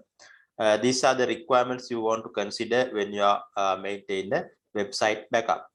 Then make sure that regularly updated as often as your website gets updated and changed. Normally, most of many customers involved with your system every day. Orders, there are many types of orders from there. Then always the system should be updated. That make sure that your backups also updated the same time. Then complete. The second requirement you want to consider when you are maintain the backup system is the complete. Here the complete meaning capturing as much data from your site as possible. Complete set of data. You are always backing up the complete set of data. That makes sure that your data set is complete. That's the meaning behind that. Then stored. The third requirement you want to consider is the stored in a separate location or server from your website. You are maintained a separate location. Your website is maintained in a separate location, or you are using a separate server for that. Make sure that it is also important when you are maintain a website backups. The location where you maintain your website. Then easy to access and restore when you need it most. Right, easy access is that when you are that's depend on your backup medium. Normally better to use in external hard disk. If you are having more data, in that case you want to go to servers or hard disk servers like that, somewhat complicated server systems. However, for your normal use, it is better to use in external hard disk. It is very easy to access. Once you recorded your data in the external hard disk, it is very easily you can access the data in the hard disk. That makes sure your backup system are easy access. These are the 4 requirements you want to consider when you are maintaining a good backup system for your e-commerce website. Right. Then write down these 4 requirements also. Right. Write down it.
Right here, I think you finished writing this one. Here, explaining the 4 requirements that you need to maintain your website backup.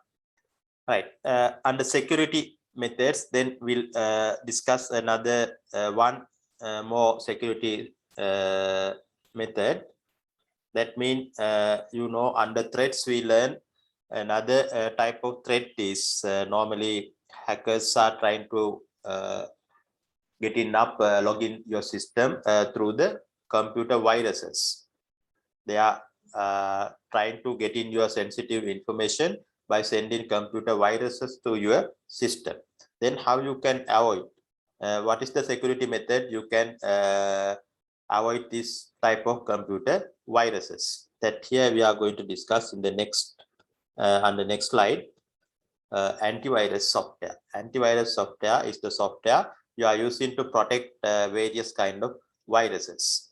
Right? Virus is a computer program that's earlier I mentioned it, type of computer program that will be able to damage your system files, your data files, or it will be able to capture in your sensitive data. Right? These are the types of the behavior of the computer virus. Then how you can avoid, how you can protect various kind of viruses is the better way is using the antivirus software. Therefore, we can identify antivirus software is the software that you can use to protect various kinds of computer viruses. And here it is explaining what is antivirus software. Antivirus software is a program or set of programs that are designed to prevent, search for, detect, and remove software viruses and other malicious software like worms, Trojan, adware, and more. Right? This is the type of definition of antivirus software. Here it is explaining antivirus software as a set of program that should be able to prevent, search for. That these are some functions, important functions of antivirus software. It should be able to prevent prevent viruses, viruses from external sources, prevent it. Then search for. Once infected with computer viruses, then antivirus software should be able to search it, detect it, and remove. Also, it should be able to, once you find the antivirus viruses on your computers, then it should be able to remove it. These are some major functions regarding the antivirus software. Right. Then write down what is about antivirus software. Write down this description.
Right here, I think you finish, write down what is antivirus software.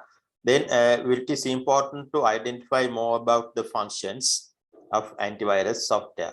Then function meaning here, what are the things, tasks responsible by the antivirus software.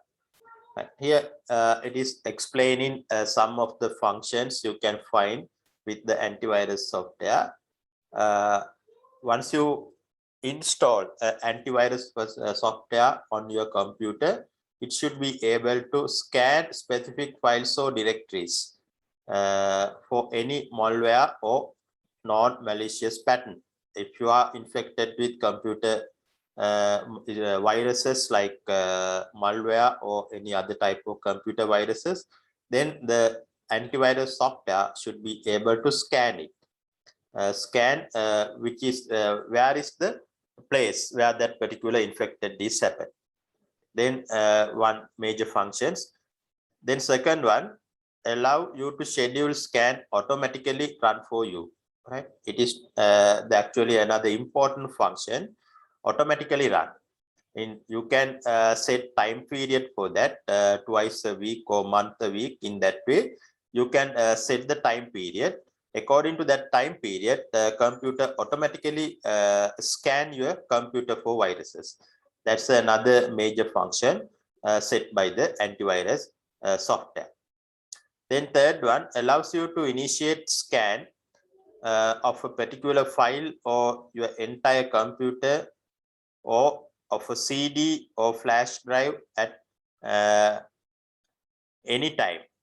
Right? That means initiating the scanning. Right?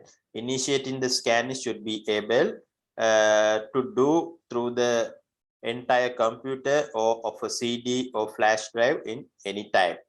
That's another important function. Then fourth one is the most important one, remove any malicious code detected. It should be able to remove once you detected the computer viruses or any malicious code on your computer, then the antivirus software should be able to remove it.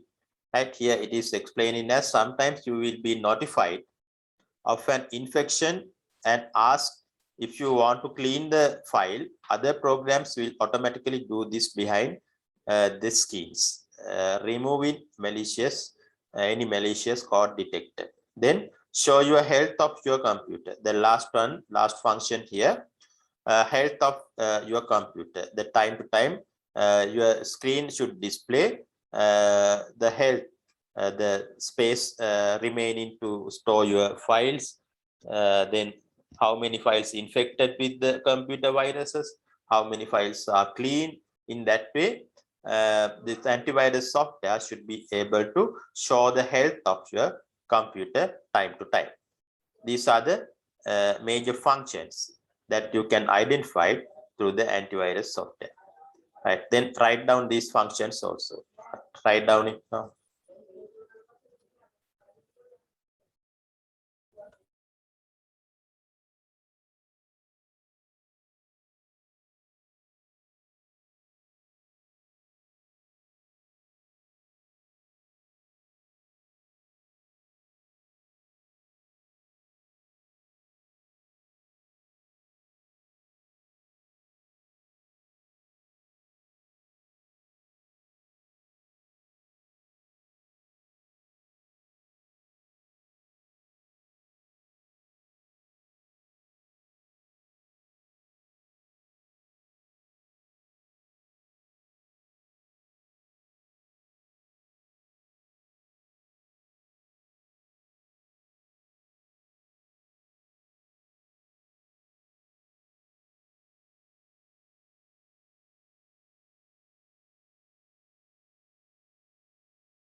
Right here, I think you finish write down the functions here explaining antivirus software function.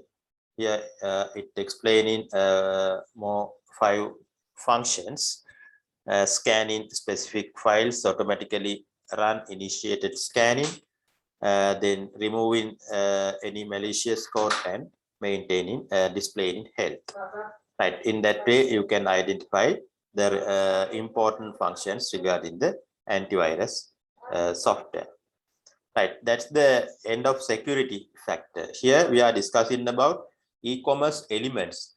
Once we started the e-commerce part, that I think you can remember that last time, I think a couple of weeks ago, we started the e-commerce section. Here I was explaining about the elements of e-commerce. There are many elements here. Security is one of the important elements, right? Therefore, we take more time to complete this security part. But we have remaining another few elements. But here we are not going to discuss all of these elements here, not important. But however, some factors, especially another 2 factors, we should want to identify the meaning. Therefore, quickly I am going to finish these 2 factors also. Right, then the next factor is okay, that before that, under security, under antivirus software, we have a video to watch.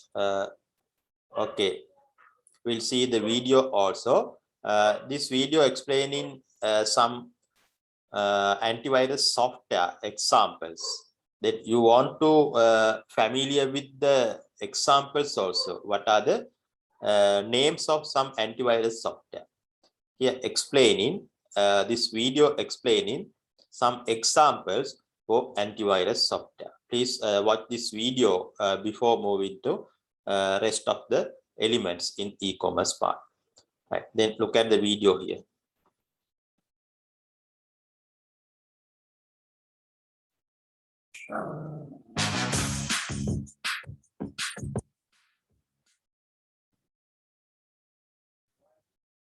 Wiki.ezvid.com. Search Ezvid Wiki before you decide.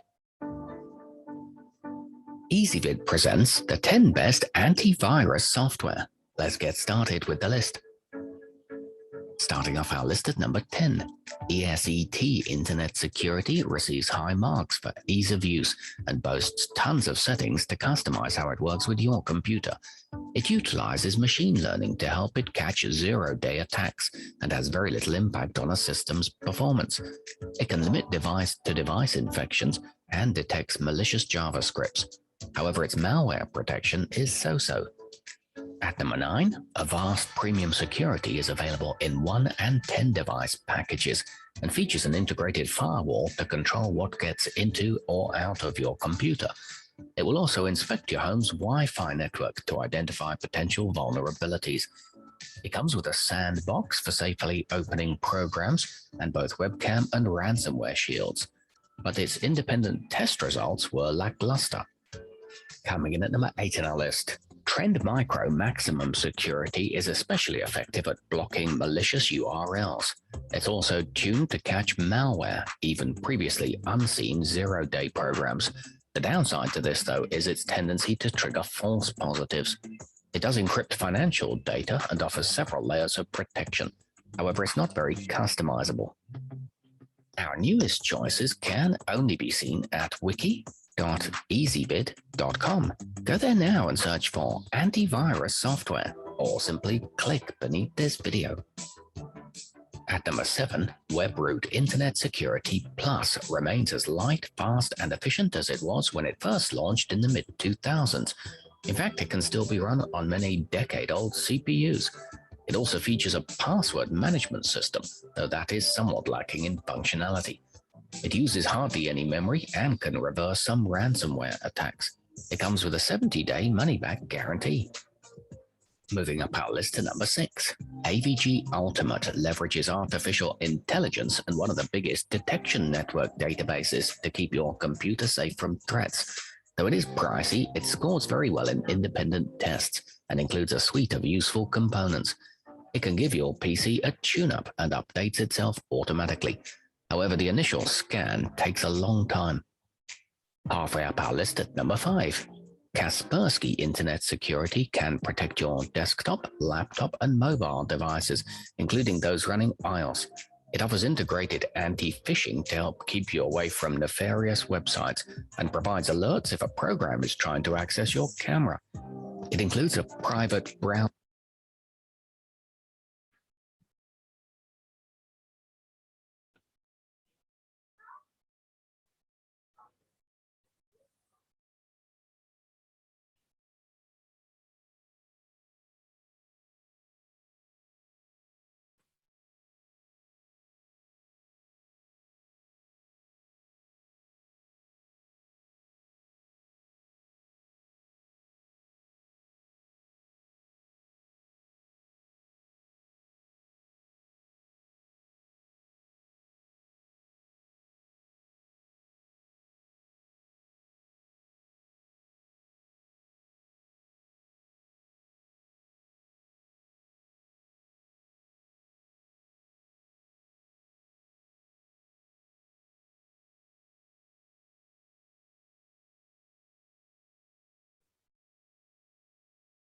Right here, due to some technical error, that video is stopped here.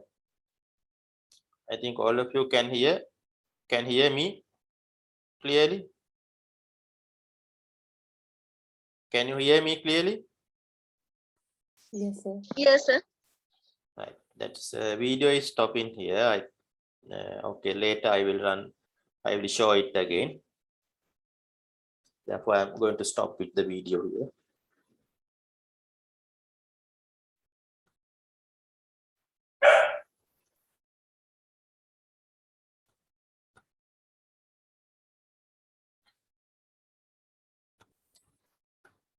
Right, okay, then we'll move to the next part, elements of e-commerce.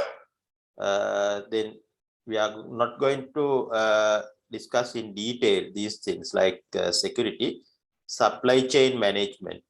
Here the supply chain management meaning how you can maintain your goods and services, how you can supply. Right? The supply chain management is essential for online players who seek to provide their products and services to customer faster pace and cheaper rate. If you want to provide your goods and services in faster pace and cheaper rate, then you want to maintain good supply chain management. Supply chain encompasses various activities like coordination, scheduling, inventory management, and delivery.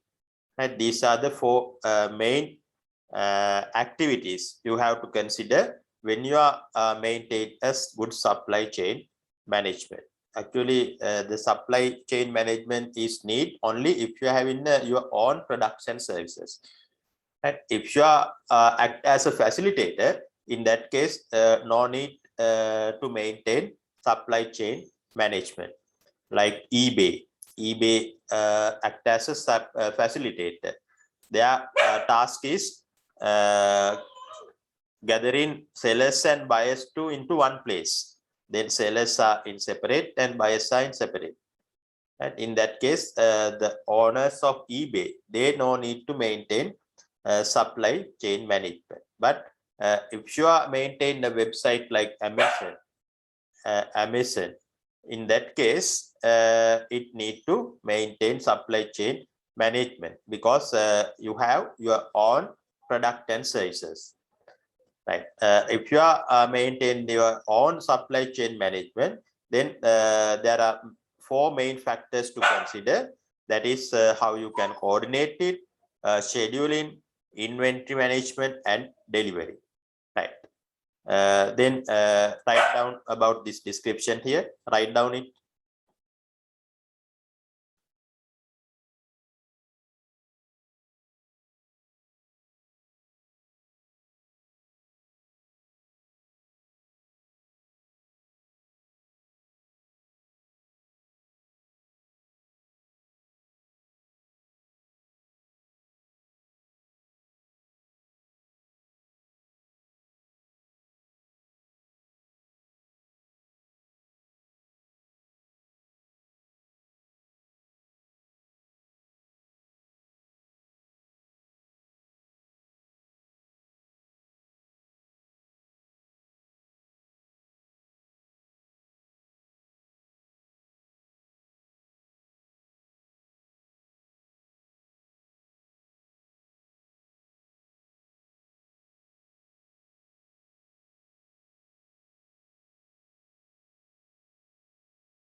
Right here, I think you finished writing the supply chain management. When you are maintain a supply chain management, then another thing you want to understand the elements of supply chain management. Here also not going to discuss in detail, but there are a few elements you want to get the meaning of these elements here. Elements of supply chain management. Here I think 8 or 9 elements there. On the elements, customers forecasting design, in that way you can identify the elements. Then it shows the typical issues regarding each element. If you consider the customer issue,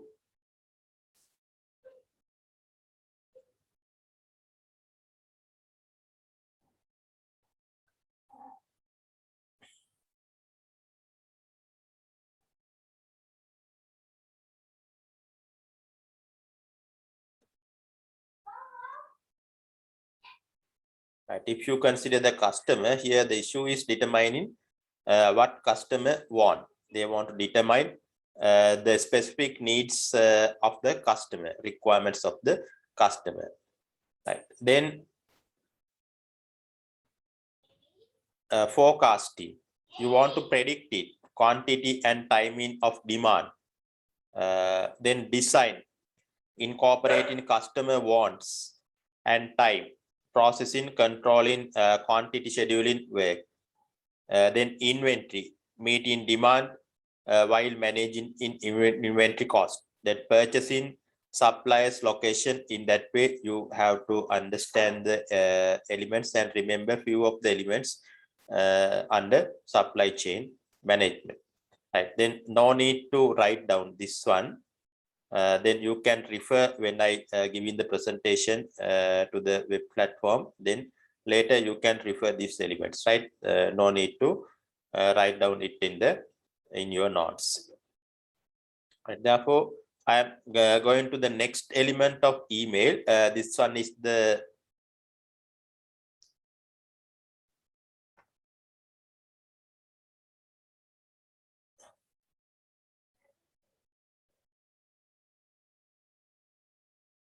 right. Actually, yeah, this one is the last one. If you're having a supply chain management, that means you must have a warehouse.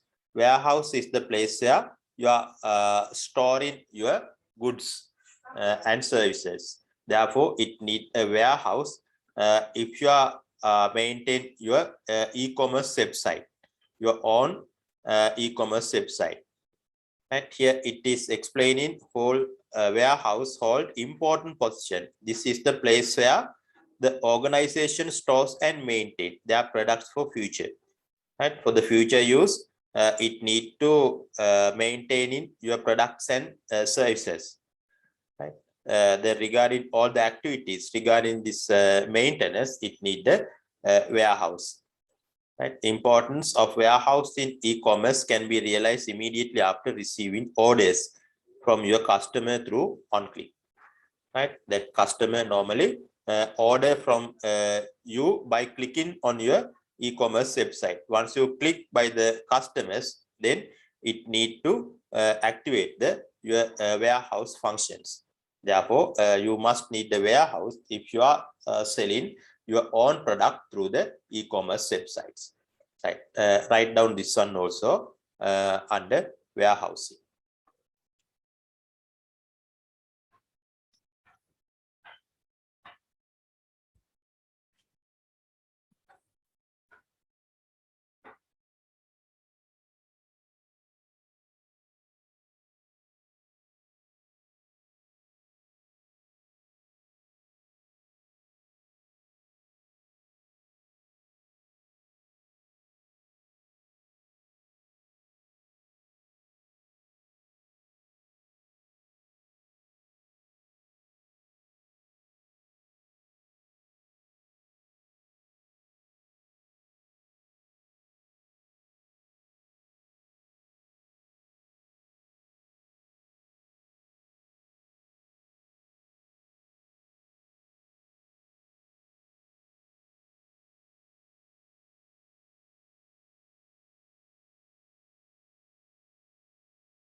Right, I think you finished writing down this one also warehouse. Right, then this is the end of elements of e-commerce part. Right, then next thing we should want to understand about digital economy. Digital economy, actually the broader term of e-commerce. E-commerce is a subset of digital economy. Digital economy is a combination of the following three terms that at the below bottom you can see three terms there: e-business, e-business infrastructure, and e-commerce. There are three terms here. There are differences. E-commerce is the smallest unit. That is the one we discussed earlier, e-commerce.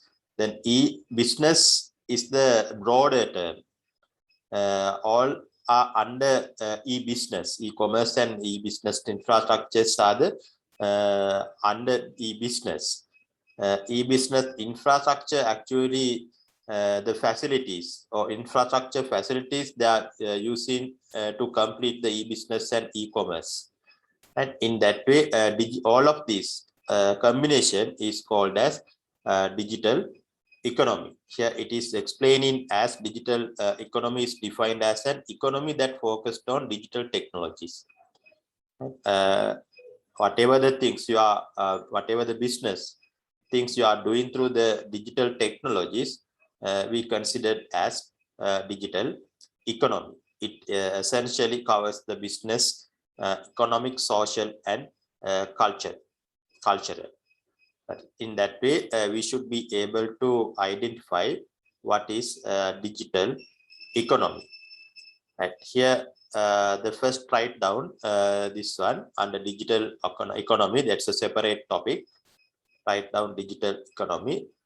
Then its meaning, what is digital economy, and the three main elements. That first write down.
Right here it is explaining about digital economy. Digital economy that focuses on digital technologies based on digital and computing technologies. Right? Anything happen, any business transactions happen through the web technologies or digital communication, that is categorized under digital economy. Here we have three main elements: e-business, e-business infrastructure, and e-commerce. Here we discussed already about the e-commerce part, that you familiar with what is e-commerce. Then e-business, we should want to get some idea about e-business. The e-business infrastructure. Actually, this one also we discussed, this infrastructure facilities, especially web technologies and network technologies, medium, that communication medium. These are the things, infrastructure things. We in the first session, first chapter, we discussed about this infrastructure facilities available in the network system. Therefore, only the things we should remain in to discuss e-business. Right. Then we'll move to that part. E-business, electronic business. This is the broader term. Actually, e-commerce is the subset of e-business. Inside the e-business, you can find e-commerce. That's the separate section. E-business refers to all types of business activities. All types of business activities, that it may be a procurement of raw materials, then customer education, supply activities, buying and selling product, making monetary transaction through internet, not even internet, that intranet and extranet are also involved with the e-business. We already know the meaning of intranet and extranet. Those are also involved with the e-business activities. But in the e-commerce activities, intranet and extranet, we can't see those type of network in the online or e-commerce activities. But in the e-business activities, not only internet, intranet and extranet also involved with that. Then websites, apps, ERP, CRM techniques, all of these are combined with the e-business system. When consider the e-commerce system, only websites or apps are available with the e-business system. Therefore, much differences that later will again compare what e-business and the e-commerce. Until that, remember, these are some major differences between e-commerce and e-business. Right. Look at the example below. E-business are e-commerce companies and its various internal business activities. Right. E-business refers to various types of internal business activities, such as auction sites, classified sites, software and hardware developers. These are some examples that regard into e-business activities. Right here, write down this one also. Put separate topic as e-business. Right, write down this one also on your books.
Right here, I think you finish write down the things regarding here under e-business. E-business refers to all type of business activities. It includes like procurement of raw materials, good customer education, supply activities, buying and selling, all of these things under business activities. Also, it involve internet, not only internet, it considers intranet and extranet. These types of network are also involved with the e-business activities. They are using websites, application, web apps, ERP, CRM systems. All of these together are happening under e-business. Right here, it giving some examples: internal business activities, auction sites, classified site, software and hardware developers are the some of example you can find under e-business activities. Right. Okay. Here, our time is now getting closer to finish. Therefore, I am going to stop the today's session here. Then next week, again, I think another 2 weeks. I'm not sure that how many weeks, 2 or 3 weeks we should have. We have remaining. We can finish our syllabus from next week or the following week. Then same time we are going to discuss some past paper questions also. Right. Okay. Thank you very much for the participation.